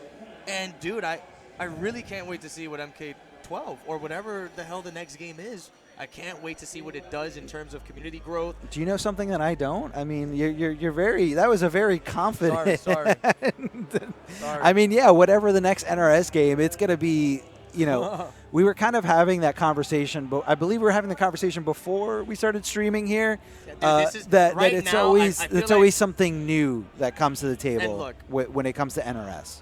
I want to say something real quick. Tell me. We do have a couple players in the scene that just got hired recently to work on whatever it is NetherRealm is working on. You know who I'm talking about. I mean, anyone who follows the MK community Twitter knows. Yeah, sure. And they're definitely picking up talent, whatever it is, quality assurance or game test their new game. I don't know what it is. But I'm very analytical, man, when it comes to these things. And you're like taking notes, I'm like taking who's notes, where. And I am almost quite certain. Big brain right here. We'll be getting a new NRS game definitely early 2020. This is all speculation. This is all speculation. But if you guys notice, this is not Ed Boon. Like. This is Destroyer. It's all speculation. I got you right now. Hold up. Tell me. You got some proof? You got some receipts? Yo, Ed Boon. Stop. Can I tell them? He doesn't have Ed Boon's number. Nobody believed this. Nah. Ed Boon, why you talk to me like that, bro? Are you serious? Wow. This is real. He said some very vulgar things I can't share with y'all, but I think it's GG's for me. GG's, yeah. No more insight. I think Ed Boon blocked you right then and there on that very real phone call that happened in 2 seconds. He probably did. Did he tell you if he was going to remake the grid?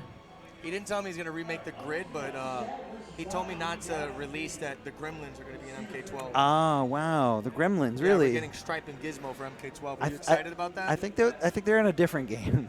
No, already. We're getting it for MK12. Are you sure? I think you got some crossed wires. No? Your information might be flowing through the wrong Listen, thing. bro. Either way, whatever's coming They did from... Teenage Mutant Ninja Turtles for Injustice. That was hype. Who knows what the hell we're going to get for the next MK DLC? I would say that was probably one of the most surprising DLCs that I've ever seen. It was pretty fun. It was like very out there. Like I remember, I believe that was at the E-League event, and I remember I'm just like, are you serious? Like, it was out of nowhere. Bro. Nowhere, and it was so cool that they were like sort of 4 different characters. It was just very unfortunate that they weren't a very good character, so you didn't really get to see it in like competitive play. Not like you saw the Atom down 3ing everybody to oblivion. Oh my God. Gur's favorite character in the world, just mash down 3, Dude. down 3, down 3, down 3, down 3. You loved it. You love Injustice. Well, I know you're definitely the. Who am I? You're quite the Injustice enthusiast, huh? Injustice 1, yes, that was Not so much Injustice 2. I mean, I don't. They were pretty similar, no? They were and they weren't. For me, it was more about the era and time. How the community was before we got good net play, the rivalries. But let's focus on the rivalries showing up here in the top 8. Like I said, we got the mighty Unjust going up against El Cucuy, his twin brother, believe it or not. I don't know why. I don't know what it is about this community. I don't know if other fighting game communities have like twins who just dominate, but we have multiple dominating twins literally in every region. We have the dominating twins in North America, South America, and in Europe. Who's the dominating twins in Europe? H-Hope and his brother. That's right. Yeah, you forgot about them. Completely forgot. Yeah, about but them. like, how weird is that? Do you think there's like a dominating twin somewhere like in another unexplored region that's just like waiting to come out? So maybe for the next MK? My logic and theory behind the like twins in fighting games Yeah. dominating. I kind of feel like this extends towards just like having a brother, somebody in the same household that is as passionate about a fighting game as you are. Mhm. When you have someone like that and you can gain access to like offline practice whenever you want at a Free. high level, Easy. your skill gap is gonna increase dramatically, man. It Because you're has to. You're exposing yourself to what the tournament playing field is gonna be like. Kinda. Minus the nerves and stuff. Not only But that. just the offline play part of it. Not only that, but helps a lot. again, I know you have a brother who games, and I have a brother who I can games. contest, that helps a lot. But you don't want to lose to your brother, right? No, In dude. any game, Oh like my we're talking about God. MK, like any game you're playing, you're like, no, I'm beating him. Like that, there's no question I about just it. want to ask a question. Tell me. This goes to the chat right here. Yeah, what's up, chat? If anyone in the chat has played like a 2-hour, 1-hour sweaty set against their brother, press 1 in the chat, please. Yes, give us that one. Those are. It has to dude, be. I remember nights where I'd grind with my brother in Mortal Kombat X. We'd play like a whole 8-hour session. I'm talking like 100+ games, and we're just like super competitive, bro. Do you remember the first game that you and your brother like went at it? MK9. As MK9, you guys MK9. went at it like, no, I'm beating you in this. MK9. Does that mean you're entering MK9 at the next MKNJ happening on November 12th? If I grind it, I'll enter it. We got some dinosaurs coming out, so. Are you doing a tag team as well, or just one? No, just one. Tag Oh, team is too broke. Yeah, it's yeah, fun. tag team is broke. You literally like do unblockables in Trust me, that. I know. Yeah, you're like, I know. I was a Cabal Cyrax team. If you want to play it for, loops.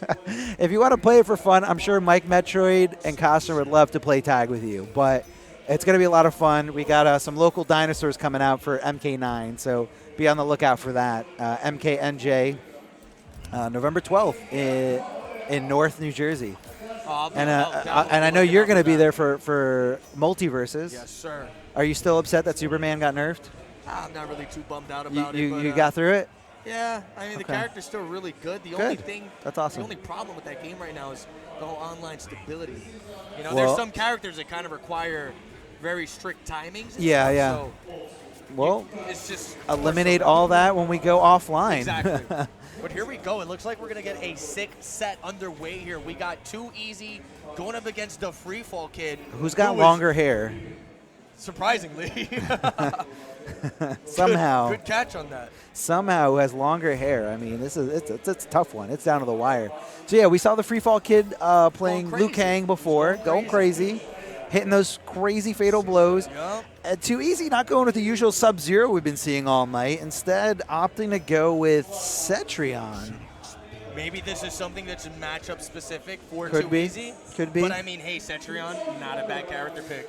Definitely not. Trying to is- lame out Liu Kang, keep him at bay, keeping him away. She's a do-it-all character, bro. Yeah. Is this my new main? Remember that? Dude, the funniest thing is, like, this intro's so peaceful. She's got butterflies pulling up, and then she just completely annihilates you with the most broken stuff.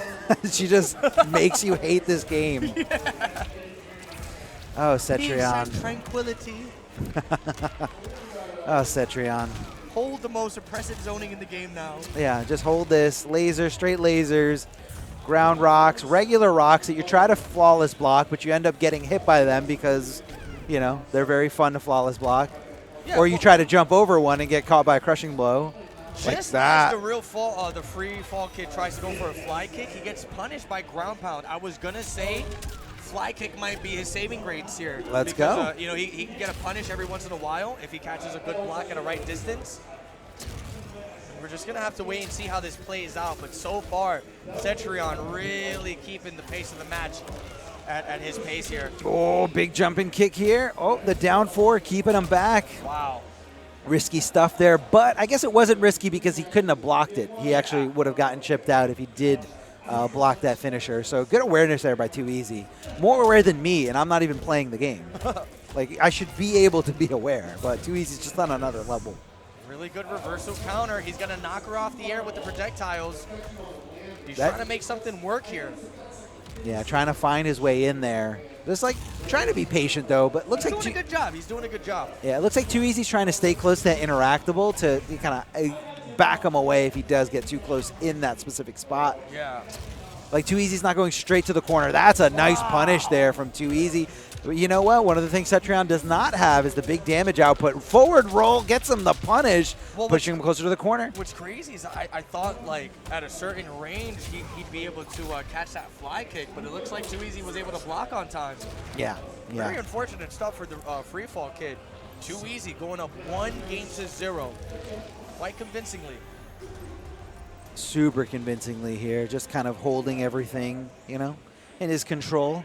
Doesn't want to go in for the mix. Maybe having a long-term game plan if he does run into El Cucuy again. You know, let's get my Cetrion warmed up. Let's play it lame. Let's sit back. Well, here we go. It looks like he does have a Scorpion that could be a way better pick. If he goes for the variations, he can get access to cancel teleports. Could play a real big part in a matchup like this. So that is usually like what people stray towards. The second they see Cetrion, they're like, okay, let me try a teleport character. Sure. You know, get a potential strong read on zoning, and you'll get a full-blown punish. Exactly.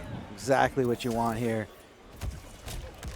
The teleport going to access or be accessible from pretty much anywhere. So Too Easy going to have to think twice about just kind of throwing out those projectiles because Scorpion can just kind of get in there, getting right in between the forward 3-4 from Scorpion, applying the pressure, leaving him in a standing situation.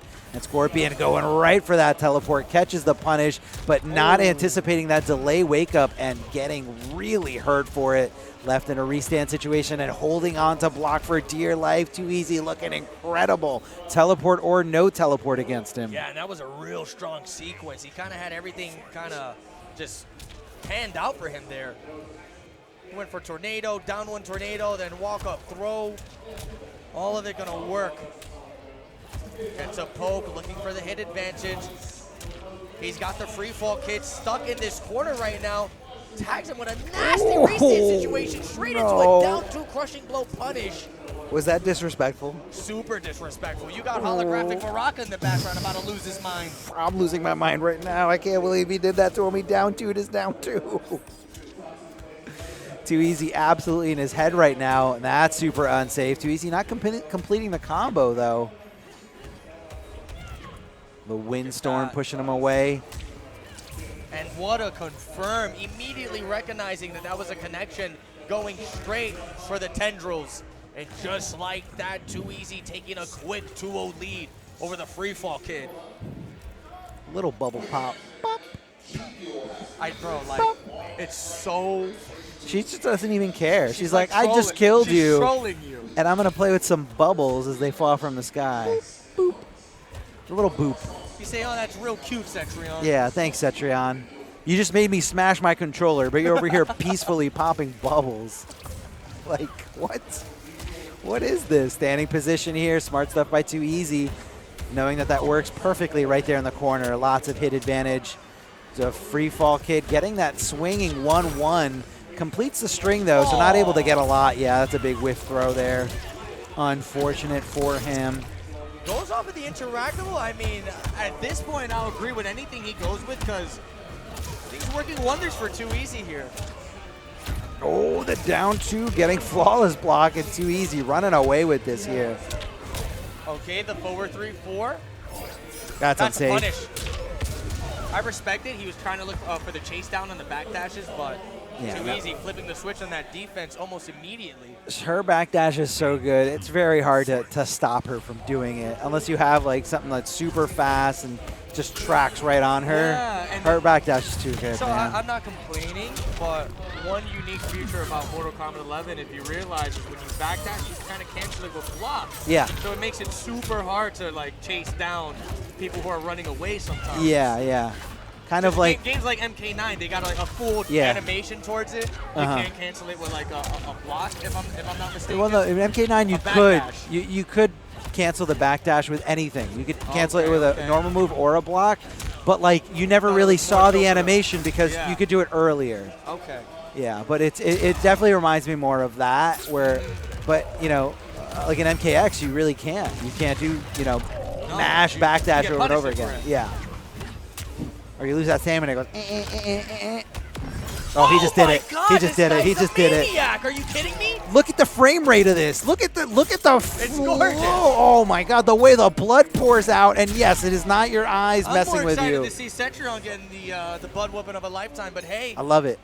Love to see it. I don't care. Love to see it. You hate Jackie, I hate Cetrion. The free fall kid staying alive with the fatal blow. Gonna cash out on a nasty get over here spear counter. Trying to bait out that breakaway, not going for something too risky. I respect it. Ooh, flawless blocking that. Trying to get some kind of advantage anywhere he can. The standing four into the boulders, just kind of keeping him away from those wake-up options, keeping him away from that breather. What an anti-air, man. Sick. Oh, this time called it out just right. The free fall kid not looking to lose this without a fight. Oh, looking for the punish off of that overhead.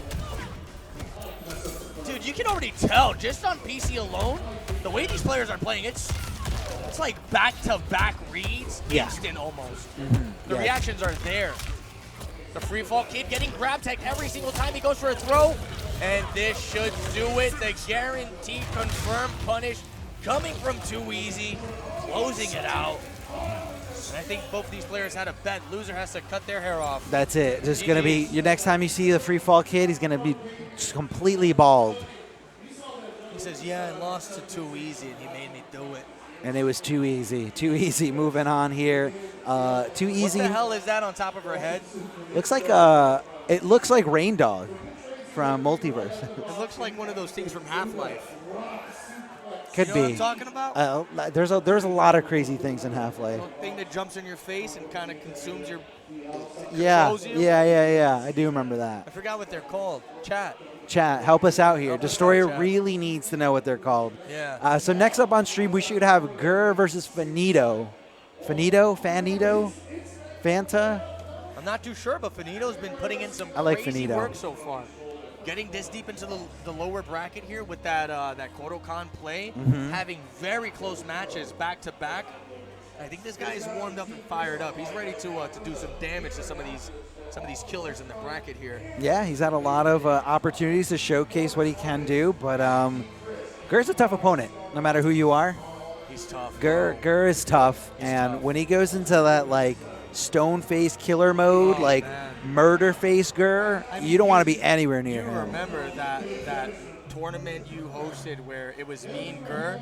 It was the ultimate battle. I don't know if you were. I don't know if you're paying attention to Gur, but bro, that match he turned into a literal demon. Like, I do remember. Yo, I was sitting next to Gur.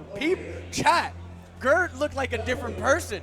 This dude was breathing heavy, and he was just bloodlust, bro. I remember when he I remember when he beat you in winter. That was MK and J1. Crazy. The first big Mortal Kombat 11 tournament in the tri-state area.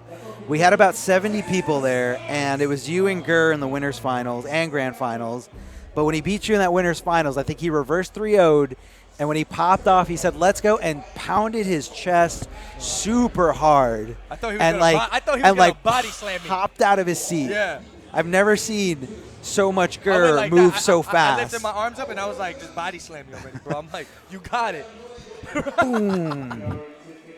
It was a really good close set in both winners finals and grand finals, but that was crazy when we could pull like 70 something people for a brand new game. Yeah, but dude, it's moments like that when you see Gert get into a mode such as that. Yeah. It really shows their true competitor in that dude. Oh yeah, passion. The guy is he gets deep. He passionate. gets deep in this competition. I'm not gonna lie. I want to say one of the first. When Gert went to like one of his first majors, I want to say it might have been Summer Jam. It was definitely a Big E tournament. But when he didn't make top 8, I literally saw him cry. Oh man! But that's because he really wanted it, and he was passionate. And again, this was like in the days for no money. He didn't want it because he wanted the bag. He didn't want it because he wanted to make his money. He wanted it just to have it, to say like, I put in the time and I deserve it. That's a strong passion, bro. Yeah. It's a strong desire to compete, and you got to salute somebody like that. Sure. And that's why it's still continuing. And it's cool that Gur's doing like his real life thing. He's working. He's focusing on all that. But look, he still made time to come out to defend the North. Yeah. My mic's like cutting out. I don't know if you're hearing me or not. I hear you fine. Okay.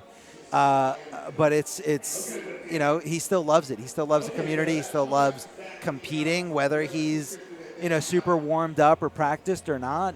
He's coming out here if he can. You gotta love it. Yeah, man, good stuff to Gur. And he's definitely one of those players that you can look down the road of a NetherRealm title and say, this dude's probably gonna be consistent in the next game too. There's actually a couple players I'm excited to see in the next game, bro. Yeah, who do you love seeing? Well, first off, I want to see what the Chile twins are going to be doing, bro. That's going to be nuts. They, spawned out of nowhere, and they're so young. I know, but there's also, people can make the argument that, the game is getting old. People are not grinding it, to their extent. It's bullcrap. It's bullcrap, man. I've heard that argument before with Ninja Killer. You've heard it with Ninja Killer. You've heard it with the Twins. You've heard it time and time again. Yes. But I've always feel like when a new game is on the horizon, when that finally drops, that's what debunks everything. Sure. You know what I'm saying? It's put up or shut up. Yeah, definitely. So I want to see how they're going to do. Even Mighty Unjust and his twin brother, just so many prominent players in Mortal Kombat 11 right now. I can't wait to see if this continues into the next game. Yeah. It's always exciting to see how that cycle changes, because it's already proven that as we move on with these games, the competition just gets bigger and bigger. That skill gap just gets wider and wider, and we're introduced to all these new killers, all these new players, and it's gonna keep on growing, dude. I don't see it slowing down or stopping anytime soon when any of these new releases. No, and what's so crazy about, even just looking at Mighty Unjust and El Cucuy, they didn't really, when the Pro Tour was active and offline, they didn't really go to every event. Yeah. You know what I mean? But when it was accessible to just online, which, look, guys, hands down, the netcode of this game is ridiculous, super duper good.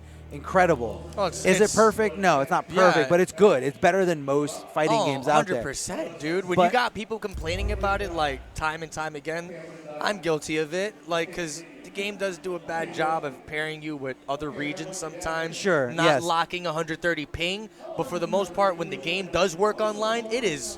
When you have flawless connection, it's really good. Yes. When you're playing with someone who has a good connection. And compare this to MK9 and Justice 1. Man. You know what I'm saying? If people don't know that comparison, then you won't really know how much of a detrimental change it was. Yeah. It's a huge difference, bro. It was definitely. MK9, you literally had to compensate lag frames just to hit your combos. Yeah. And we were so held deep into it, bro. We were playing it not even thinking about that lag. But You it was, if you go back to it now, you'll almost throw up. Yeah, you're insane. so spoiled by you know how good the netcode is now, but Definitely spoiled. you know, you take things for granted, and that's okay. But you know, my point was that the mighty Unjust and El Cucuy have been performing incredible once we kind of, you know, got into a lot of the big events being online only. Yeah. And I feel like now going to the new game, like you said, they're gonna have all this extra confidence that they didn't have when MK11 came out. You know, Mighty Unjust and El Cucuy both played Injustice 2, but we didn't really have like a local scene at the time. There wasn't like too many big like online tournaments, and that all changed with MK11. All of it. 1,000%, man. So I could see them, you know, rising to the occasion where they couldn't before. Yeah. The Chili Twins, now everybody's like looking at them. They want to see what they're doing, what they're streaming. I mean, and again, they're young. They're still so young. To be that good at games, like at fighting games, is scary. It's definitely scary. It's also it makes us feel too old. We're like, man, I've felt how are they old for a reacting long like time. this? I've felt old for a very long time now. It doesn't help that I have, you know, a 2-year-old, but I've felt old for a while. Yeah. Oh man, but yeah, here's the old person in the top 8, Gur. I don't know the feels, but I hear you on that one. Okay, you'll come back to me and tell me, hey man, Oh shucks, I'm old. I'm too old for this. I said, Arma, I just entered my first tournament in 22 years. Let me tell you something. Nah, you're gonna I keep went killing 0-2. it. You're gonna I keep went killing 0-2, it. couldn't react to nothing. Nah, no. I don't want to hear that. Tokido's like pushing 40. Okay, there are certain gamers in our FGC scene that kind of blows my mind. Like how old they are and still good? Didn't Daigo not too long ago make a top 8 in a big Street Fighter Yeah, tournament? yeah. There's a lot of Evo. yeah. I mean, top 8 at Evo, bro. Look, man, I think when you get older, your priorities change. Yes, that's totally normal. That's a natural way. But, I mean, if you're still passionate, you're still trying to be the best, like, you can still do it. Yeah, and Street Fighter is a notorious game for being well known for like fast reaction time, right? I mean, yeah, you got to react to a lot of different things, but you know, just like any other game, you got to also do your homework. It's crazy stuff. I mean, here we go. We got both these players, Gur and Frito, was it? It was Finito. Finito. I said Frito. Frito. We got Gur and Finito. Finito, Frito. Down. Finito's doing one hell of a loser's run a lower run right now, so let's see if he can keep this going. It's hard to keep that going, calling it the lower bracket. I'm going to find that Ed Boon tweet for you. Oh, man, I'll tag you in it. Don't get me canceled now. No, Ed Boon wants you to call it the lower bracket. That's what you wanted to do. Flawless block out the gate. That's interesting. Ooh. This is for top 8, lower side here. Winner is going to be advancing in this bracket. Loser is going to be unfortunately eliminated. Oh, tries to go for the command grab, but got met there with the down 3 from Kotal Khan. Now Kotal able to apply some pressure. Looks like Gur might have been looking for a flawless block there. Something to kind of just start his turn. Ooh, beautiful counter. Going to get a nice launcher, but a combo drop. We've been seeing this quite frequently from this this player, Finito. How many times do we have to be here? How many times do we have to suffer? Just going to have to call PC timings for messing him up. It's the only thing I can think of. Yeah. Either that or nerves. Could be the nerves. I think it could be nerves more than anything. The clone not really coming into play here, except as soon as I said that, he teleported into it. And it's just kind of like, it's like this weird hit and run style from Gur, which makes his gear stand out from anyone else's. We have someone like Tweety, who's also an incredible Gears player. He plays more mix heavy, very aggressive, where Gur kind of goes in, goes out, goes in, goes out. What's crazy too, man, is I feel like a lot of players, they witness this type of game style and they'll be quick to bash it. You know, they'll be like, oh, run away, keep away. But y'all need to understand, man, it's not easy to do what he's doing. Like, to have that consistent runaway game on lockdown and not be able make a mistake. Not make a mistake, be able to react to offensive pressure and just flip that switch when need to be. It's crazy stuff, man. You also got to keep in mind, Gur's very consistent with flawless blocks. Oh man, he's a flawless. It's like when you especially factor against all of that Kotal. into play, bro, it's kind of a disgusting play style. I remember we were going crazy when he was like flawless blocking everything was Furious scary. Pillow and K7's Oh my Kotal did God, yeah. at MK&J, and he's Yeah. just like, he's like, nah, that's free, that's easy. Yeah, and I'm thi- like, how? This How is that when flawless easy? block was like super exciting, you know? It still is, but Still, back yeah. then was kind of. It was like wow, when dude. we were getting to the brink of it. Yeah. So Getting to watching the, people kind of perfect it already was scary. bro, he just. Wow. I'm gonna say this over and over again. Gur is the king of interactables. He just hit him with the Man, hammer. I looked away and the dude was getting sledged. He sledgehammered him. He sledged his ribs. That's To already going to be oblivion. game number 1 going to Gur. Let's see if Finito can clean things up here. We did see in the first match he had an unfortunate combo drop. I feel like if he doesn't drop combos and kind of plays a smooth Kotal game plan, Yeah. he can do some damage to Gur.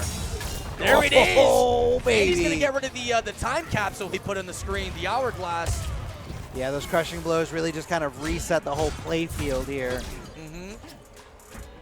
Another thing I've noticed about Kotal Khan, that advancing mid, able to get him out of those little sand dunes that he's putting on the ground. Yeah, because he's not like really moving with like by movement. He's moving by like the animation of the button. Yeah. A lot of forward advancing stuff going on with that string. Yeah, so it's definitely helping him in those, you know, where normally people would get stuck and they're For like, I sure. feel like I can't move. Well, Kotal's like, I'm fine. He's like deuces. Hold What is this- that, forward 2, back 2? I think it's a forward 2. Hold this long mid. Hey, Oh, not I like thought that was this. close Finito enough. can definitely put a round on the board here.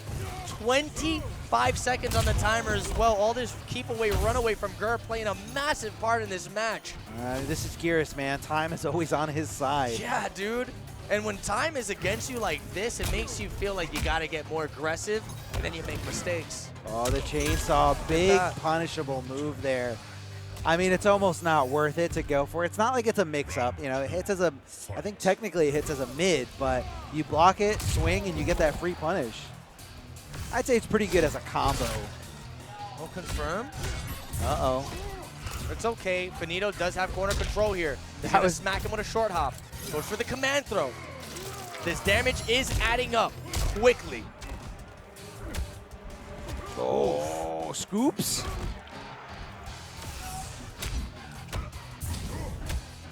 That's going to be crazy plus frames. Smacks him with another low sand counter. Not sure what that forward dash was, but Gur ready to just kind of pounce on him with that throw. Yeah, bro. Just kind of betting that he would not move. This is a very slow, beefy match right here. I've noticed already in this match that Finito's not opting to go for that punishable low ending in that string. He's not. Oh my God! We talked about this. Gur's so good at flawless blocking that forward two from Kotal Khan, that advancing mid. What?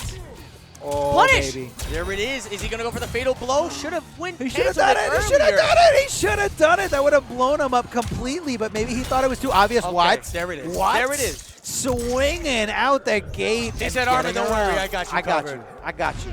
You want to see a fatal blow animation I got in you 60 covered. frames per second? We got it right here at the only PC-only tournament. Defend the North. Seeing these animations in their full glory. Crushing blows and fatal blows in full 60 frames per There second. it is, another 60 frame per second Love crushing it. blow. Coming right at you. He's going to punish the low sand. Huge opportunity for Finito here. He's going to be off the fatal blow, but I mean, Kotal still has a lot of routes for damage. Good neutral duck avoiding the pizza pie. Ooh, I thought he was going to punish him there with that shoulder check. I Not mean, finishing he the string. could have, but it's like He was scared of the clone. scary, bro. Good breakaway there from Gur, but good call out from Finito, knowing that it's his turn to kind of just continue that momentum. Gur has no access to wake up for quite some time, waiting for that defensive meter to come back. Pop in that clone. Now, bro, this kind of plays to a factor what we were talking about way early in the stream. Remember having that fatal blow, not wanting to get your opponent to that fatal blow territory? That's literally what he's trying to do here. Oh, No, there Gur. it is, a wild, flawless block into the up to confirm, closing it out. Gur. I feel A like Gur demon. is like getting that flawless block timing. Like I wasn't seeing it so much when he first started playing, but like They're coming out of nowhere now. if I was El Cucuy and Mighty, I'd be a little scared that he's warming up on this setup and getting used to that PC, flawless block timing. Speaking of timing, man, that bomb went off just in the right time, and Gur was ready to swing. He cashed in 30% because of that timed sandblast. Disgusting. Look at that. The keep away is going to commence, and it looks like he's playing a stronger keep away variation for the Kotal Khan. He knows his character is not going to have access to any teleports. The only means of advancing here is that forward advancing mid and wave dashes. But here we go, man. Finito putting in some crazy work right now. Beautiful. Getting a nasty whip punish off of that forward 2. Pounding his chest, feeling himself, Finito. And I love how these players are having like the nastiest match and probably the nastiest stage. This is pretty gross. I can almost smell this stage when I look at it. Kano's underground pit probably smells like blood and piss. And feet. God knows. It definitely smells like feet. And booze. Lots of booze. Tossing him in the corner here. Oh, that could have been a big whiff punish, but Finito was kind of expecting the rest of that string. Gur getting a little too comfortable with that down 1 tick throw, and it's spelling disaster for him right now. Finito's trying to make this comeback, trying to get a game on the board, but Gur does have access to that fatal blow. Could make this happen if he calls out the right thing at the right time. Gonna go for the command throw. This is not gonna be crushing blow, but a lot of damage is adding up. Dude, hold on. He's literally, Kotal Khan's got a little more health, but I feel like a few more pokes and then he's going to be, after this, he's going to be in fatal blow territory here. Finito, you need to be careful here. Pop. Gur's just feeling him out there. I don't agree with putting him into that fatal fatal blow! And that's going to do it. Finito finally putting one on the board here. This is big news. I think so. Being able to take a game off of Gur is quite a statement here, and he played it so well. And this was the player we saw make the reverse comeback. Yes, it is. Remember, he's got that type of potential in his blood.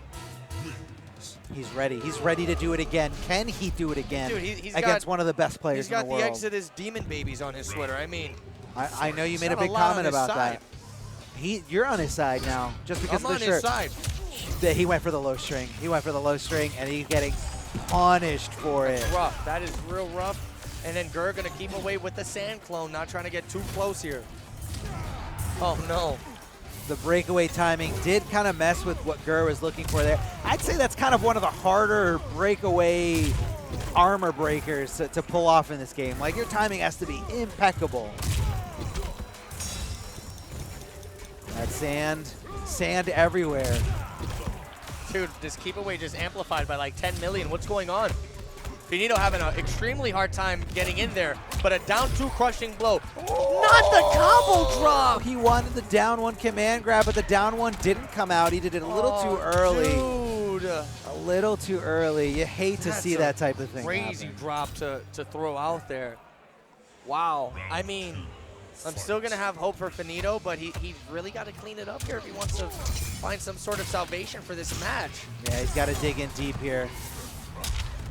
Neutral jump kick here coming out of Finito. Not to like pry on the pass or anything, but imagine if he did connect that. That would have been a massive start for him. Could have been a different thing completely. Could have potentially took the round. Gur just flawless blocked his neutral jump 1. He flawless blocked the neutral jump 1. He like went into the range and said, oh, you're trying to bait me pressing buttons? Here's a button for you. Flawless block up 2. Yeah, really crazy stuff, and it looks like Gur's just riding this momentum. Did that kill? Close to it. Time is on his side. Always. Wow. Let me tell you, man. And Gur, this dude is going to go for the fatality. Gur is on savagery mode right now, bro. Gur was like 1 minute away from getting DQ'd from this tournament. He barely made it into the building as soon as his match was up. Now he's sitting on top 3. Look, top 4 technically right now. So that is going to be the end of Finito's run. Incredible run there. Got 5th place. Tied 5th place with the Free Fall Kid. Yeah. So our top 4 on the winner's side, Mighty Unjust versus El Cucuy, the NJ twins, famous for counter-picking everyone. And then in the loser semifinals, we have Too Easy and Gur. Now what's crazy about this bracket you take a look at this way before the tournament even starts, and I feel like this would be a pretty accurate, you know, kind of prediction for like a top four. This would be a pretty yeah. good prediction for what the top 4 would be. Sure. And, I mean, look at this, man. Mighty Unjust, El Cucuy, Too Easy, and Gur. We got one hell of a top 4 ahead of us here today, and I just hope everyone watching on stream, everyone watching the crowd, I hope you're all excited, all hyped for this Mortal Kombat 11 action, because goddamn, it's been insane so far. It has been insane. If you guys are hyped and you guys are feeling generous to the players competing for you on stream, again, if you guys can, donate to the Matcherino. You guys can summon the Matcherino link. It's probably going to be in the chat for you. Donate whatever you can. Every bit helps, and all of it goes to these players here fighting in Mortal Kombat. Get wild. This Yeah. is going to get wild. Gur versus Too Easy is about to go down. If there's a moment to get hype, I want to see it in the chat. I want to see it in the crowd. Get hype. What are we going for, man? We got a lot of history I don't want here. to be biased here. I respect both these players. They're both really good friends of mine. I just want to see both of them kill each other, honestly. You're like, I just want to see final game, final round situation. Yeah, final game, final round. That's what we're hoping And maybe for. an actual fight breakout. There you go. That's for another day. One can only hope. One can only hope.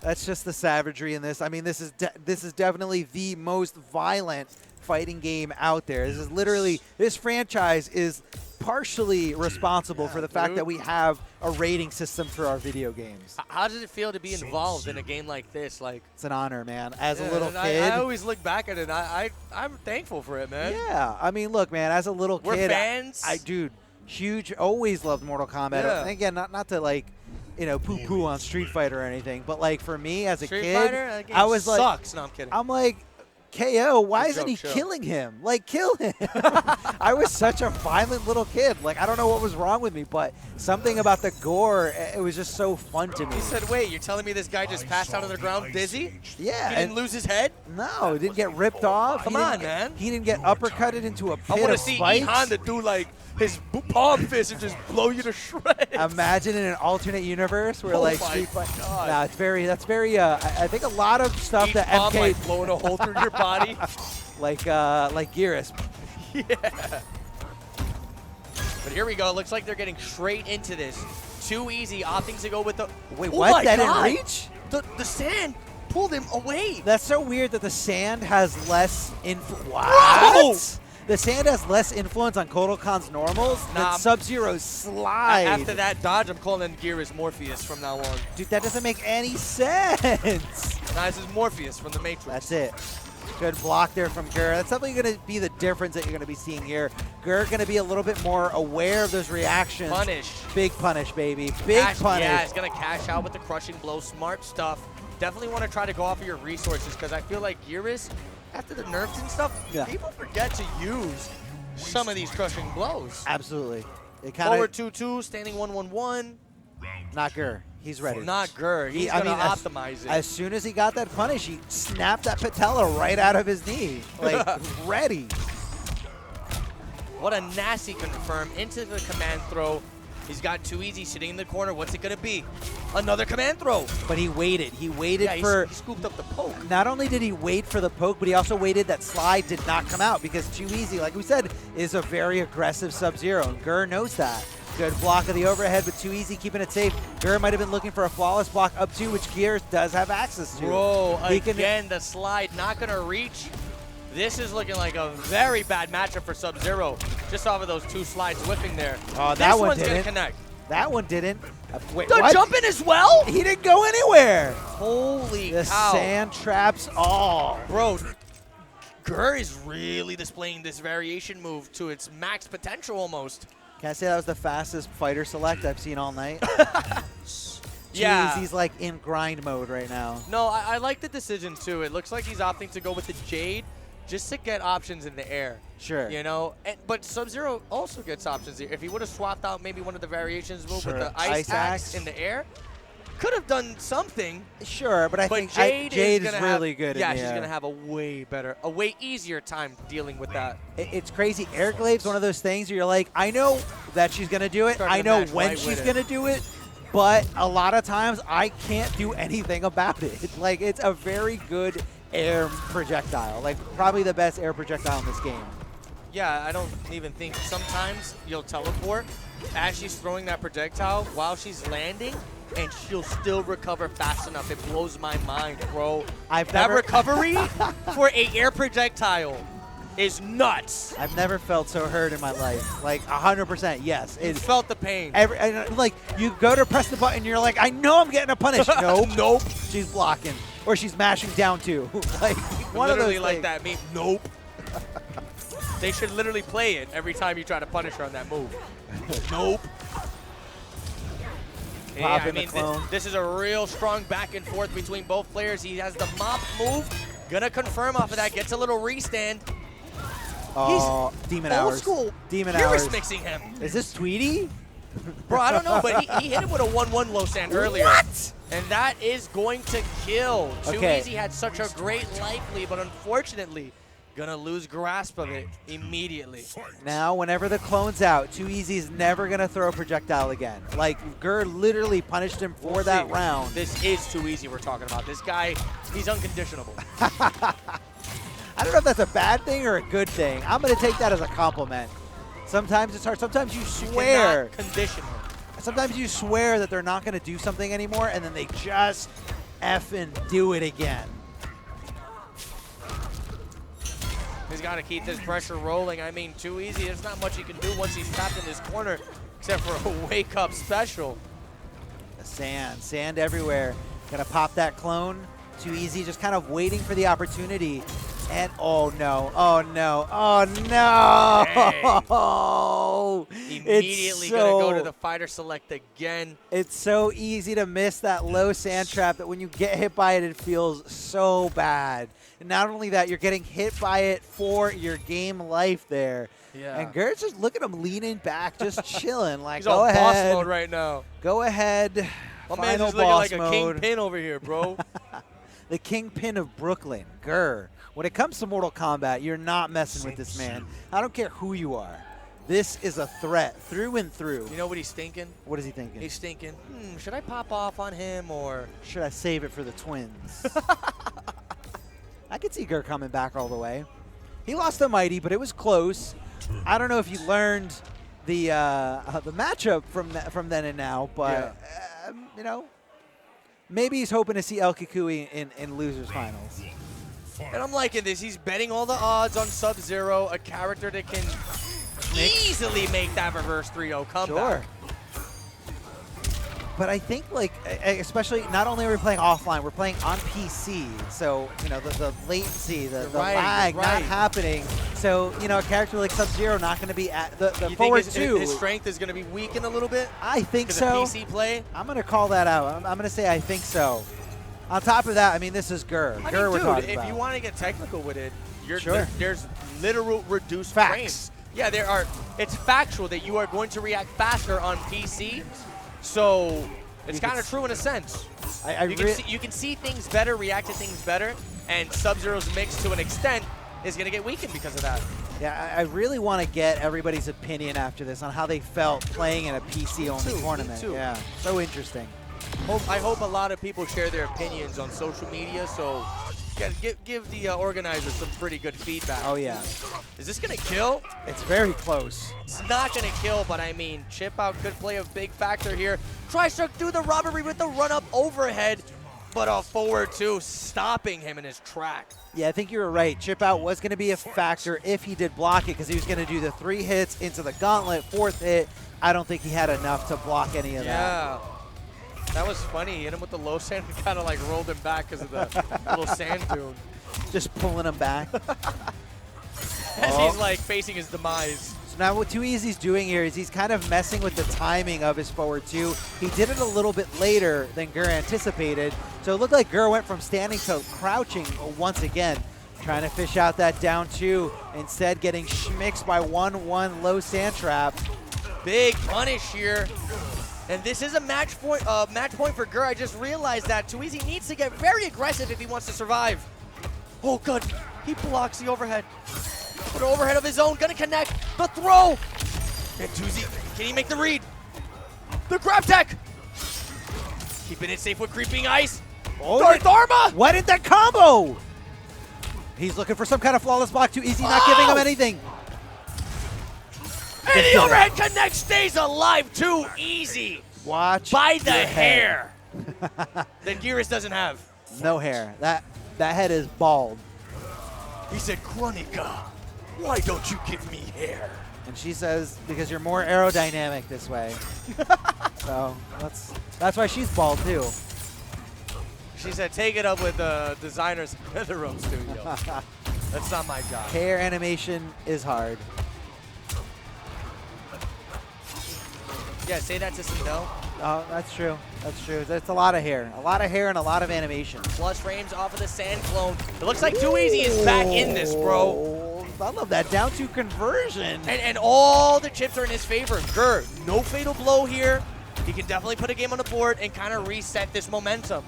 I love the staggered 1-1-1. Kind of like a super duper like deep layered mind game. Like I know you're flawless Plus blocking. frames. And Oh my God! Uh-oh, he's in the corner. Uh-oh, he's going to stay in this corner. Gur trying to set up something. The clone, what? Whoa. I'm so confused. What was that? So I think because the clone was off. And he gets oh my crushing God. blow off of that. Oh my God, can he do this here? Too Easy's in real big trouble, and that's going to do it. Hits him with a setup of a lifetime. And just like that, Gur is going to give us another fatality. Fatals, bro. He saw it on your shirt, and he's like, I need to do it for the culture, for the stream. Too Easy going to be eliminated from this tournament, getting a respectable 4th place. Of course, Too Easy, always a fierce competitor through and through, and you know, big shout outs to him for always putting it on, always trying to entertain the masses. Man, and look at this walk of defeat that Too Easy's It's tough, man. It hurts. Oh my God. It hurts. I feel the defeat. Are you gonna cry? No, I'm actually gonna laugh. But yo, Wow. GG's to Too Easy. This guy definitely put on an incredible effort here. Got into the top 8. What was he, top 4? Tyler's 4th place. That's an achievement on its Sure. own. Going up against a strong competitor such as Gur, that's no easy feat, man. No easy. Not like his, unlike his name. Feat. Not a Too Easy feat. But Not a Too Easy feat, man. it's okay. Too Easy, out there doing his thing. You got to respect it. Again, I love seeing the NRS boys thrive in anything. So every time I see Too Easy like killing it in multiverses, I'm just like, Oh, it's yes. so sick, dude. It's Love so it. sick. When I see you. Thank you, man. Another good example, like K7, the Guilty Gear. Yes. Seeing the NRS boys like branch out and do work. Like, you're just proud. know we're You're in the proud. We're in the background, like that's my boy. You know what I'm saying? It's like I know that dude. He's part of the scene. He kicks my ass in Mortal Kombat, so now he's kicking your ass in Guilty. I mean, All that's right, how all right. I see it, just because I'm free. But it is really cool to kind of, it's like the scene rivalry. You want to see it happen. Same thing when I see Sonic Fox doing their thing in any game. It's incredible, dude. Yeah, It's absolute incredible stuff. love it. But now we are at the cream of the crop here. We got the top 3 killers of this Mortal Kombat 11 tournament here at Defend the North. Do us a big favor. If you're enjoying this action, those of you watching at home, if you want to go ahead and beef up this prize pool a bit more, Please. consider contributing to the prize pool. You can do so by hitting ! Matcherino. And from there, you can do a direct contribution to the prize pool. I mean, hey, these players have been giving us some incredible matches all night tonight, down to the wire. Some great MK11 action. It's the least we could do. All day, every day, these guys are passionate about it, coming all the way from New Jersey to invade and pretty much guaranteeing top 2 and 3 for themselves. One of the twins are going to have to go down. If you look at history, it's usually Mighty Unjust taking it over the El Cucuy. But I feel like El Cucuy is pretty good in a lot of different situations. So look, I tell can me. kind of tell them apart without their face mask, but with the face mask, it's actually super hard. But El Cucuy is the one on the right. Yes. Mighty is the one on the left. I don't know how the hell I can tell the difference right now, but it's they have like a unique swag to them. I don't know what it is. It's like the mannerisms I'm of their not bashing walk. anybody, Sure. but El Cucuy dresses the cooler way. Okay, sure. Mighty Unjust, a little He's like more of the fashionista of the twins. I'll say that. You know what I'm talking about. I'll say that. I'll say El Cucuy. That's the only reason I tell them apart. That's why he's. And I'm not bashing Mighty Unjust's style. His style is awesome as hell. But he has more of a fashion. I was gonna say sense. Mighty Unjust is a little more low key. Yeah, he's in more terms of- sweaty. yeah. He's more sweaty gamer. And then El Cucuy's like, man, I only play on the weekends. El Cucuy's more sweaty gamer, but with a little bit of swag. The glasses, too. The glasses give it away. El Cucuy's got a less of just the regular frame glasses. Got the round glasses going on. He's also rocking the East Coast Throwdown jacket. And I don't know why, but for some reason they both decided to wear red today to confuse us even more. So I don't appreciate that at all. I caught it right off rip. I knew who was who. But I don't appreciate them trying to confuse everybody. Now, here's a good question. I remember you were telling me that these players, the last couple tournaments, they were in the grand finals together, and they were kind of, I wouldn't say sandbagging, but they're using characters that they're not quite, familiar with using. Sure. I saw a little bit of that. Wait, this is the match? It looks like it's pretty. No. This is it. No. I don't think so. I think they're. Bro, this is it. Nah. Is it? If this is a button check, it's pretty. It's a pretty aggressive button check. But it looks like it is real. They are getting very serious into this. Are we assuming that they're on the? Because that's the thing. You don't know. Be a button check. No. If this is not a button check, I'm gonna be pissed. It's not a button check. Yeah, that's what I'm saying. This is real. But who's who? Are the names right? How confident are you that Mighty Unjust is playing Noob Saibot and El Cucuy is playing Geras? I guess we'll find out towards the end. But I'm just gonna address these players by character names right now. You're like, anything else is too confusing. This is Geras versus Noob Saibot, all right? This is winners finals, the twins. I'm pretty sure the names are correct. El Cucuy was on the Big player punish one here. side. Gonna eat a couple down twos right to the face. Big body splash right into the corner, ending it with a command grab. Getting that extra damage thanks to the wall. What's interesting is like, even if these players are not playing characters they'd usually go up against in a situation like this, these are both characters they use like high level. I've seen it before. Sure, absolutely. Big body splash here, getting the 1-1-1 down. Big smack to the face. The sand clone coming out, gonna pop it for those plus frames, but too far away to take advantage of them. Here comes the running man. Of course, not enough shadows to make that crushing blow happen. And I love the idea behind that. Throwing running man shadow, just completely ignoring that little sand drag back. That's true, that's really very true. Smart stuff from Noob Saibot, El Cucuy, or whoever this is. And that's gonna do it. This is. Do you think he's getting him ready for Geras? That's not fair. They're practicing in the winner's They're going final. random! That's what they're doing. You guys really doing that? Bro, they're not even in grand finals yet. I think that's a bit wild. Nah. I saw him pick Jackie. Did he you? random? Did he random to Jackie? They're definitely not picking random variations. I don't know what's going on right now. Maybe he's hitting the random select to kind of influence where he's going. But El Cucuy's looking a little lost right now. A little lost. So I'm pretty sure the names are right. El Cucuy rocking Jackie Briggs. Downward shot, not really getting or amounting to anything real big. Had enough sport? All right, let's see if the Jackie Briggs is going to be able to turn the tides of battle here. This is one hell of a strong character. So there's no doubt in my mind that she can do some damage here. Oh, that was so sick. Delayed the amplification of that kick, caught her slipping. Yeah, it's kind of like, if you're a little asleep at the wheel, it's definitely going to change it up for you.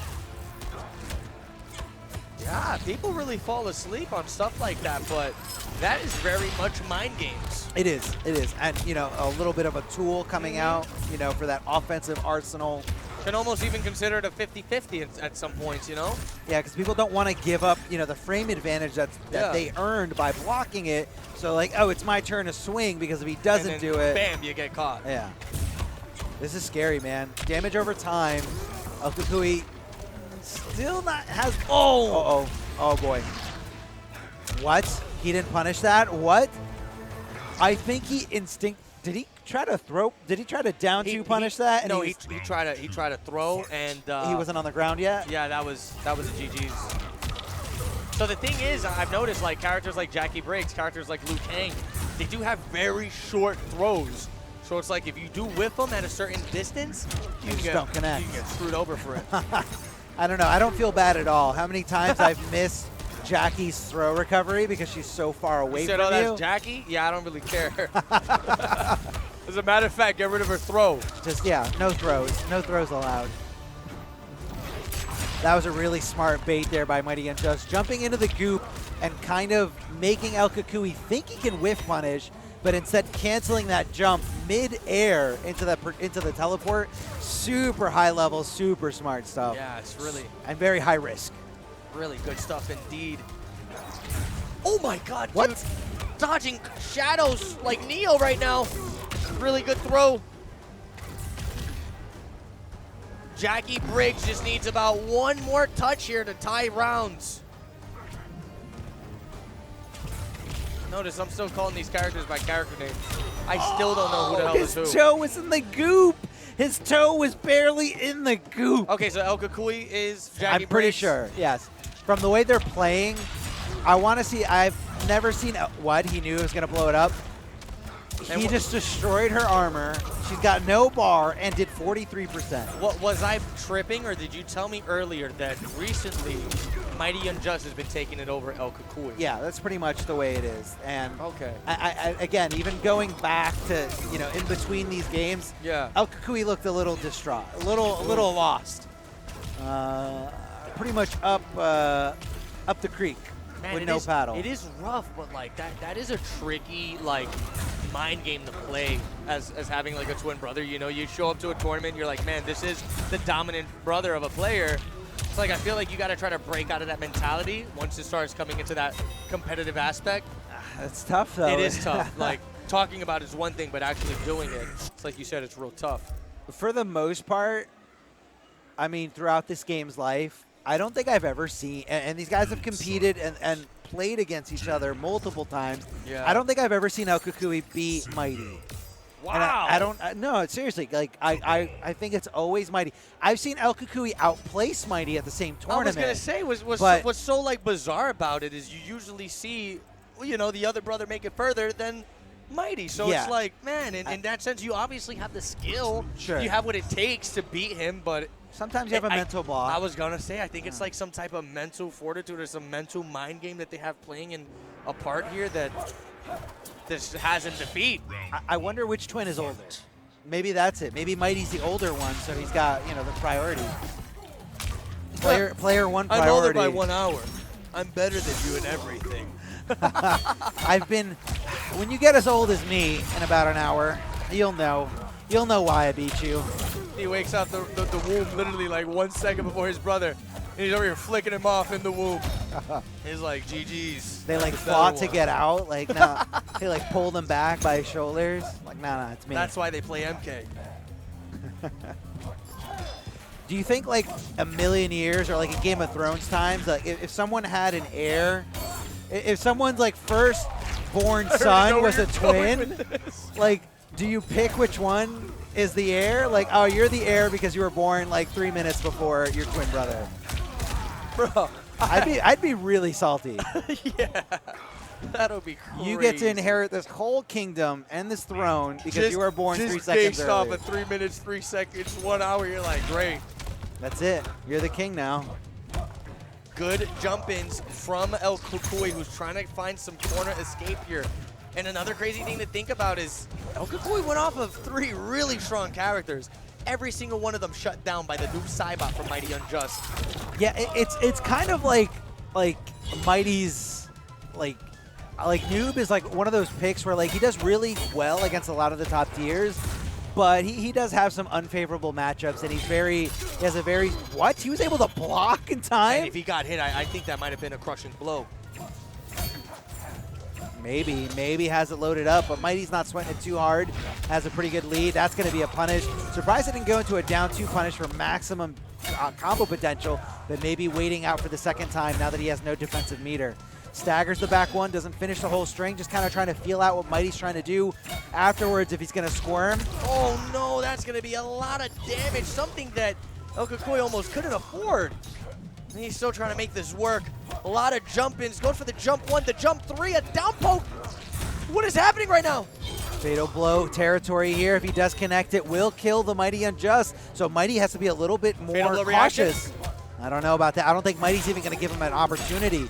There's going to be 5 seconds. 5 seconds left. Oh, that's so unfortunate. He was so close to getting that life lead on that timer. But just like that, Mighty Unjust is going to close it out. What a way to go out. I mean, hey, Cucuy still has a chance here. He's going to be getting sent down to the lower bracket where he has to face off against some demon players. Oh, Gur, right? That's the final That's his losers stretch finals, yeah. Right here, this is your top 3. Guaranteed. The winner of the losers finals is going to be... This is looking like sweaty MK New Jersey finals now. Right here, bro. yeah, pretty much. Pretty much right This is here. like what it would be. Frequent MKNJ. I mean, things have been mixed up in the past, you know,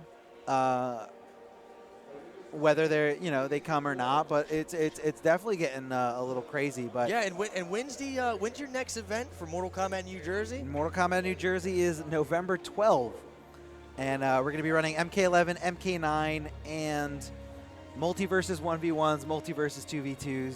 Destroyer's going to be there with his Superman. Oh, yeah. It's going to be sweaty. Yes, and listen, I encourage everyone in the tri-state area, consider coming down, man. Even this tournament, I feel like there was so many players that didn't show up that could have potentially, you know, gotten that bag. Sure. $2,000 pop bonus plus whatever was thrown into the matcherino.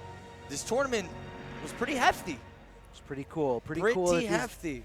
Pretty cool that these guys get to, you know, love Mortal Kombat and play for something. What I'm saying is, like, you know, pull up to these events. If you're around, man, not only do these organizers appreciate it, but it's a great time. There's nothing like an offline coming out here, meeting all these awesome players, people that you play online with and all this other stuff. Or people that the streams that you watch, you get to see them live in so real great, life. Man.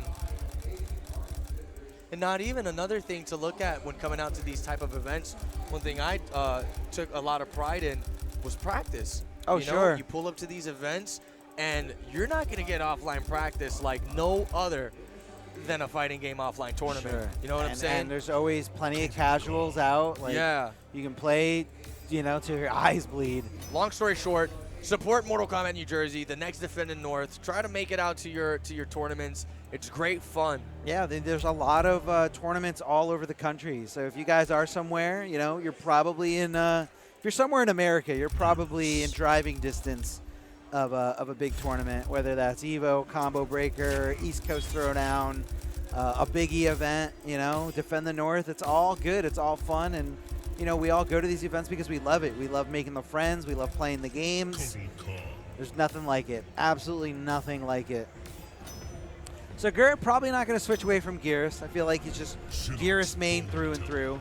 Never gonna switch away from that. At this point, we'll never see him get off that character, bro. No. He like embodies that character. He's like, I am Geras. He's Geras. I'm Geras. Literally, I've commentated events where I'm calling him Geras.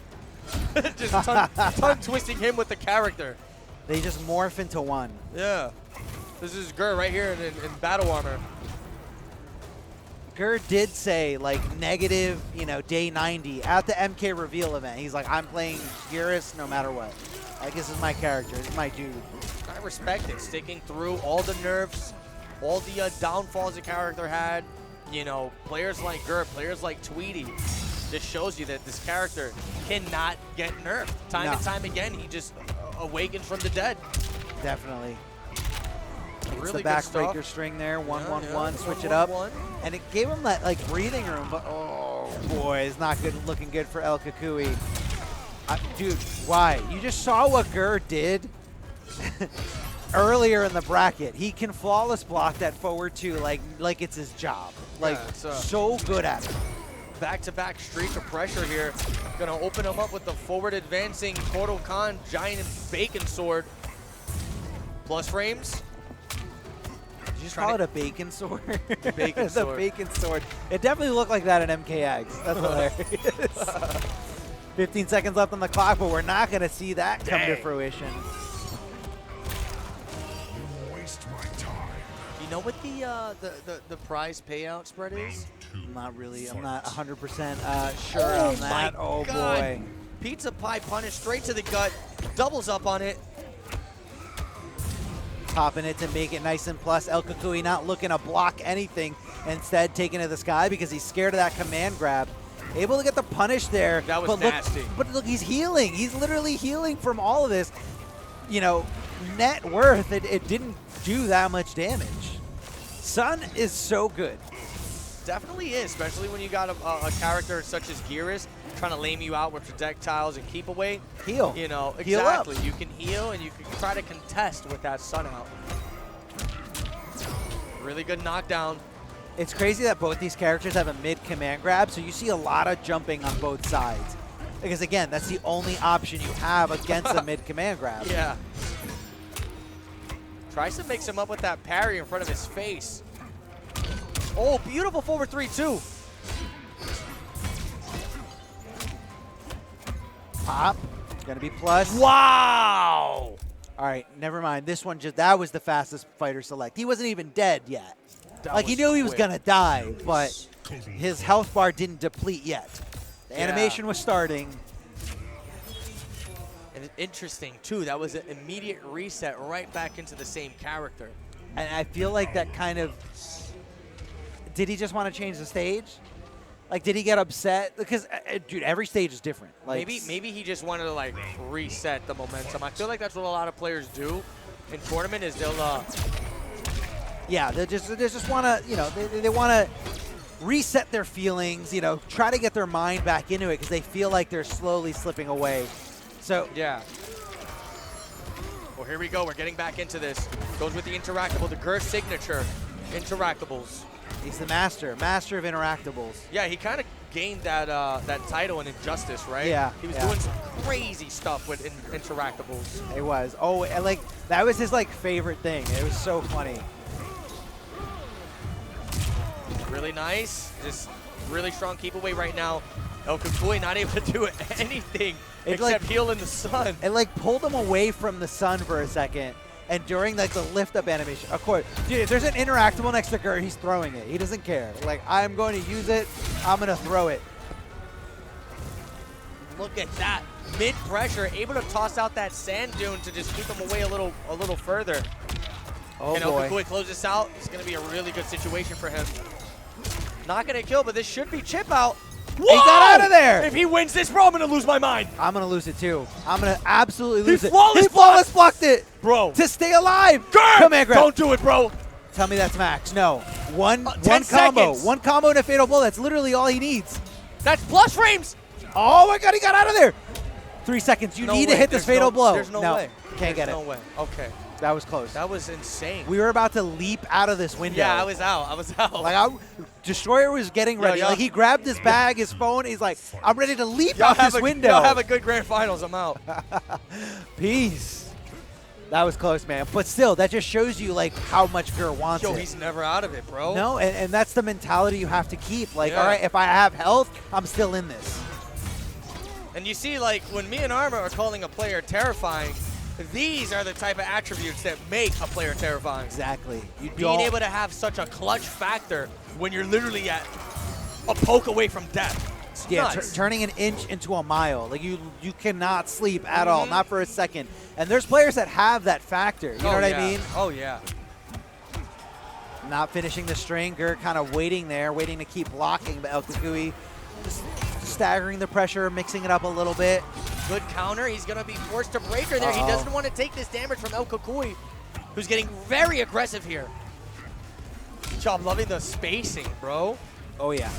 Oh, baby. Oh, baby. Going for a ride here. That should kill. Gonna spend the It should. meter? Absolutely. Yes, sir. Very nice. 1-1, baby. 1-1. We got a set. We got a losers finals. Who wants it more? So what is Kodokan reaching for there? I think he put his camera down to take a picture of himself. That's what we're seeing right now. And now what is he squeezing? I don't know. Kodo, we're gonna need some context for this Yeah. this outro, man. It does look like he's like the hell are you reaching. He's doing? like reaching for the phone. It's like the end of like every TikTok video. Yeah, you see yeah. them like reaching for the phone. Word. Guys, just edit that part out. Like, why is it in every video? Just edit that part out. He said, Stop it. This was a nice selfie. The next TikTok trend brought to you by Kodokan. Okay, good command throw. What's beautiful about that throw too, mid-screen, it just flops you all the way to the other side of the screen. Oh, yeah. Kind of sets him up for the whole zoning game here. Back 2-2, stagger pressure into the sand clone. Getting hella plus frames off of that. Just kicks him with a standing 3. You love to see it. And that's going to be a crushing blow, snapping his kneecap in 2 places. Out of there. Out. Wow. Every time, dude. He's going to throw it. He has to. It's kind of like this weird thing where he just feels this pride, like, I get to use this interactable, you don't. You got to expect it at this point, man. Oh, yeah. It's Gur, man. It's Gur. Trying to jump out of there. Maybe thought that the command grab was coming his way.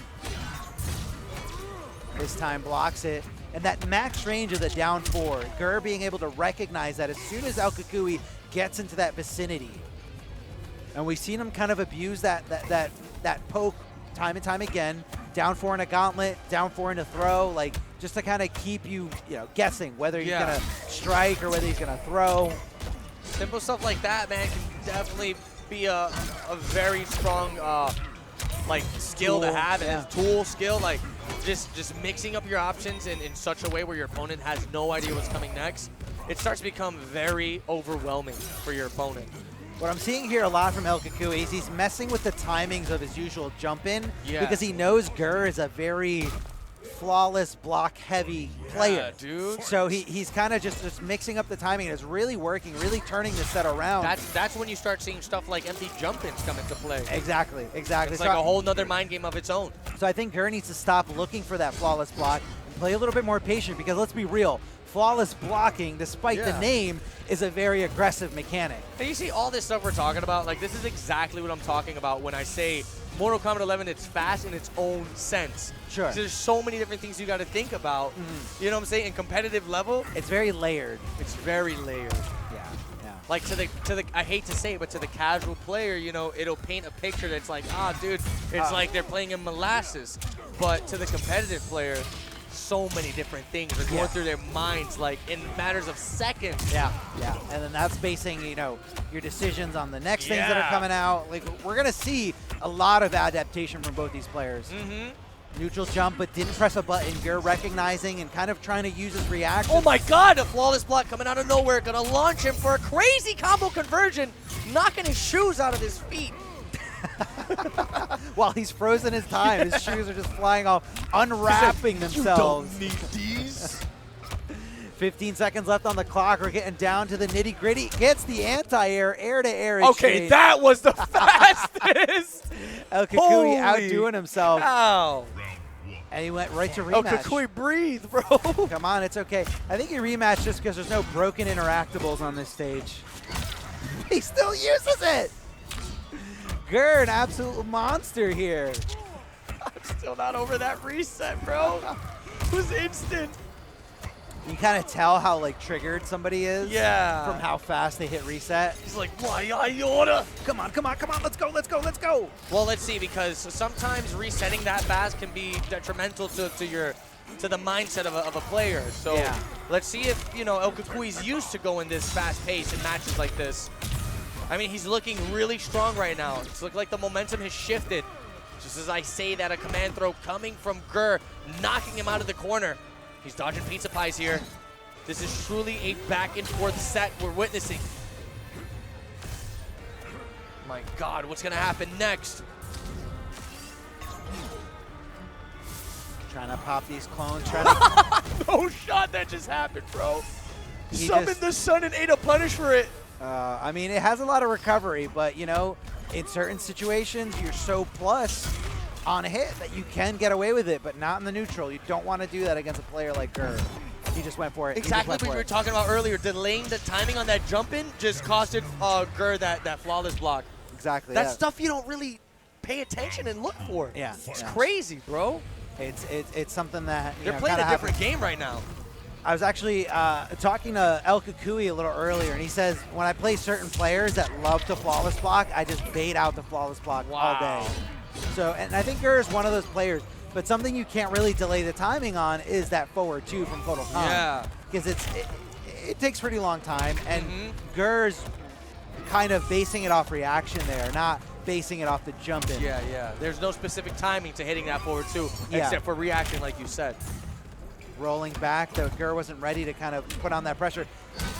I honestly, on this PC setup, I'm seeing a lot more throw techs than I ever seen before in my life. It's insane, And I don't dude, know it's if it's insane. because of the delayed latency or lack of delayed latency. No, they definitely have a larger window to slap that tech, bro. Exactly. And look at that, a crushing blow coming from El Cucuy, confirming into the command throw.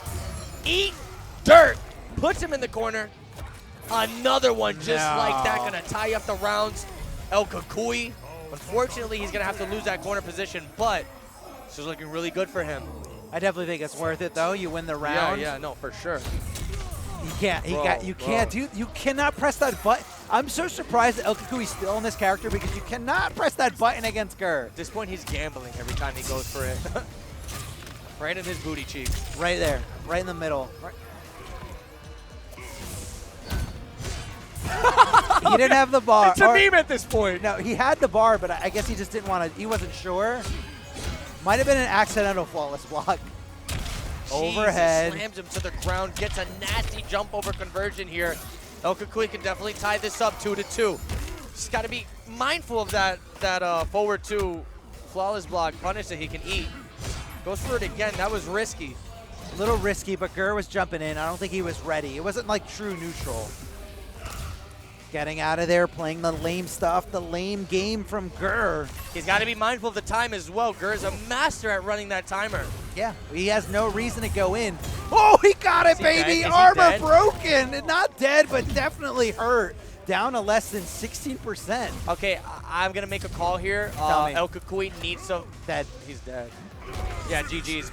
His only hope would have been to confirm Fatal Blow, honestly. Yeah. To beat out the timer. He pressed start during his... That was 3, right? That was Yeah, 3. it was definitely 3. He That was pressed 3. start. I heard the fatality music start up, and he pressed said start nope. through it. He said, nope. He said, nope, you're not Somebody- doing that. You're not doing that to Somebody me, else bro. can watch this. Okay, now El Cucuy, he does look a little down here, but he does have his brother to pull up and avenge him. This can be a historical moment here. Do you think they share their prize winnings? That's a dude. That's Would you share with your brother? I've no, heard, I yeah, wouldn't. I see? would not. I guess Like, they don't either. I'm gonna keep it a buck every time me and my brother, and you know my brother was I know your really brother. competitive. A lot of people don't know in the scene. No, I But I remember. had a brother that was very competitive, and we used to grind MKX all the time. And I'm gonna tell you, when we used to compete, it was straight bloodbath. Like we were Savagery. Yeah, we wouldn't even talk to each other the whole like day before. You know what I'm saying? It got serious, bro. Like got serious. feelings would get hurt. Yeah. Egos would get trashed. Yeah, no, I don't. 100%. I'm pretty talking like we wouldn't even stare at each other in the household type stuff, bro. It was wild. Yeah, big shout out to your brother, man. I'm glad he's doing Shout out awesome. to Voyager's Revenge. Voyager's Revenge, man. Check out his YouTube channel. It is sick, and you're gonna be like, "What? That's Destroyer's brother?" Yes, it is. Yeah, nobody Incredible knows. content. Nobody knows. Nobody knows. No, it's so weird. But it's like it's funny. I'm sorry, like to get into this Sure, topic, sure. but it's funny when if you look into him and then you find out he stemmed from the MK scene. Yes, yeah. That's like what the hell? I mean, look, man. It's where the love is. It's where the Yeah. love lies, and you love to see it. And already starting off the match, the Mighty Unjust going with the Jackie Briggs. I guarantee you, Mighty Unjust skipped that intro, and Gur's furious right now. And he's going to take it out on Jackie's face. And also keep in mind, anyone who's not familiar with a grand finals format, Mighty Unjust is coming from the winner's side. So what's going to happen here is Gur actually needs to defeat him 6 games. A total of 6 games if he's going to want to take this tournament home. So Mighty Unjust is going to have quite the cushion. I guess you can say quite the advantage. Huge advantage here when you're coming from the winner's side. So again, because it is double elimination, Gur already lost his first tournament life, and Yeah. Mighty Unjust has not lost a set yet. So in order to be eliminated, he has to lose twice, and that's what we're seeing right here. So far, Mighty Unjust able to get this commanding lead over Gur. And, whoa! The trade there. Jackie a little too fast for the fastest up 2 in the game. Like, mind-blowing stuff we're witnessing here, man.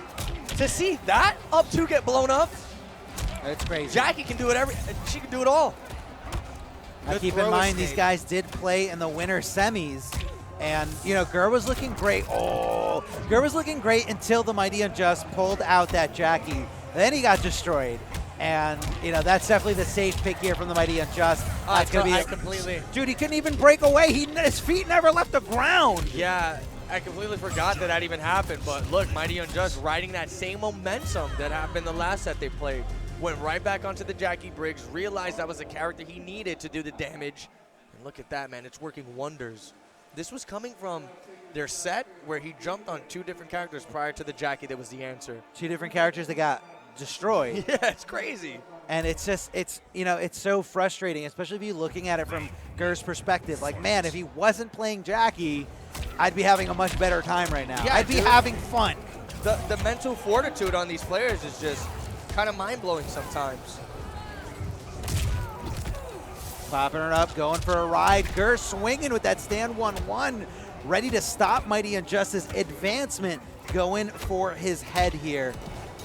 Jumping over to the other side, doesn't finish the string. Instead, Gur recognizing that stagger, That was getting so a big smart. punish, baby. Yeah, Look at this damage. He whiffed a bunch of stuff and then caught him slipping with that jump-in frog splash. Very smart. Hits him with a sand. Little sand trap action here. Trying to play that keep away game. Gonna prevent the leap from advancing forward. I think I kind of messed up his combo there. It really did, man. The properties of that little sand pool can make this matchup a little better for Gearus. All right, Gur's in this. He found his footing. Definitely He's is in this. figuring this out. Bro, Gearus, you do not want to count him out ever. No, definitely This not. man can be down 5-0, and he'll still find a way to make a comeback. Let's see, baby. Let's see. Wake up 3. I want to say that was the first time I've ever seen Gur use that all night. For the most part, he's been very patient and really good at kind of just blocking. But you can kind of see the nerves and the frustration coming out in his actions. Well, Wake Up 3 is the safe bet if you don't want to get punished. Sure. So yeah, no, definitely. Maybe he's learned his lesson from that last punish on the up 2. I feel like he just kind of would rather save those resources. Yeah. You know what I mean? Imagine if Jackie's goop healed her. Would that be fair? Bro, this character's got way too much going for her. Now you're going to bring that up? Don't give NetherRealm my ideas, bro. We're adding one last patch. Jackie's goop heals now. And does double chip damage. Unblocked. Out of there, keeping it nice and safe there. That teleport into the sand clone has like almost no recovery. He gets the hit and gets the fatal blow. Game number 2 going in favor of Gur. But the Mighty Unjust sticking with his guns. Was Gur up the round there? Yeah, he was. Okay. He was. He definitely was. Imagine he resets like Oh, whoops. loses No, a no, match. No. He was up around. That was it. That was over. I think El Cucuy told him to do that. Well, the pressure getting started very strong again. Gonna go for the throw. Kind of just taking a step back. Drops confirmed there. Oh, yeah. Mighty Unjust is gonna have to keep this thing very clean if he wants to take out Gur, because like I was saying previously, Gur's no player you want to slouch on. He's getting those timings down, though. Okay, very nice command throw. Dragging himself out of that corner, exactly what he wants.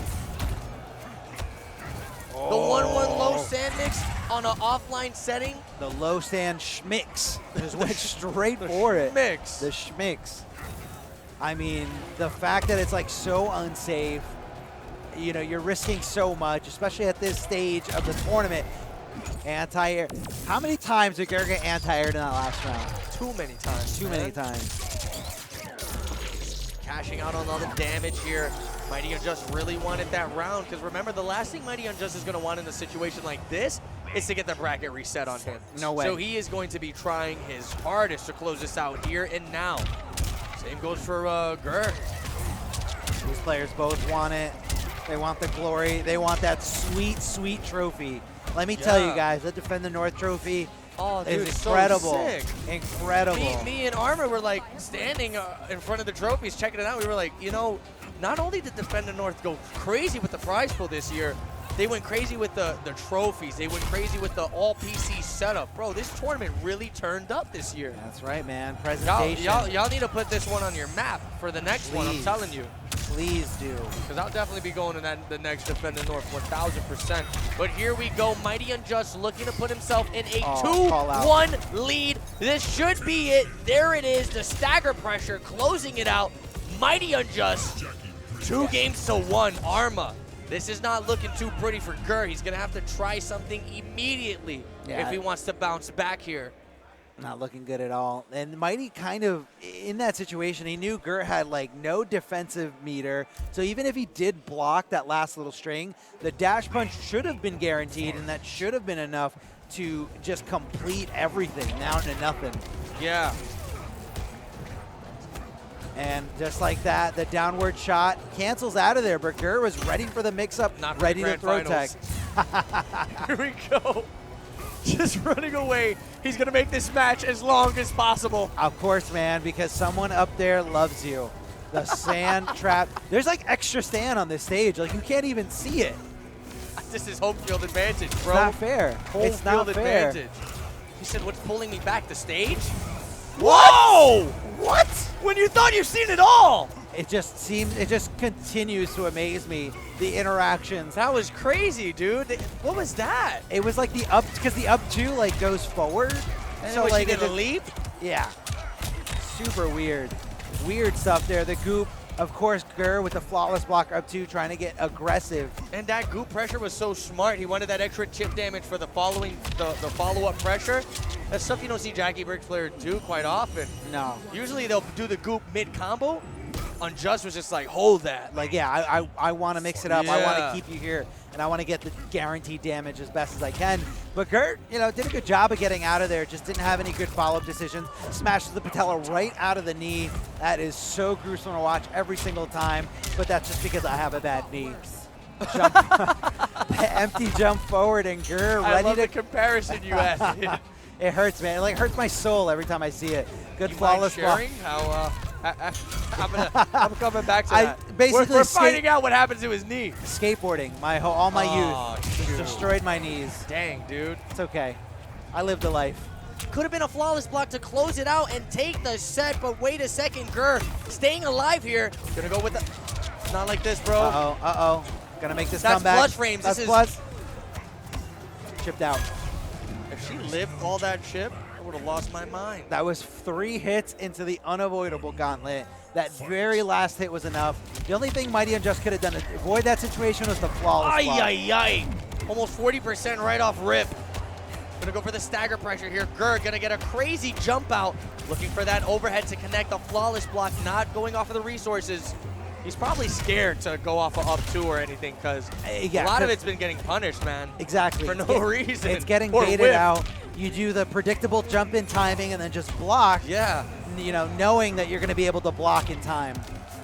He's not really committing to these up two flawless blocks anymore. A nasty throw coming from Mighty Unjust.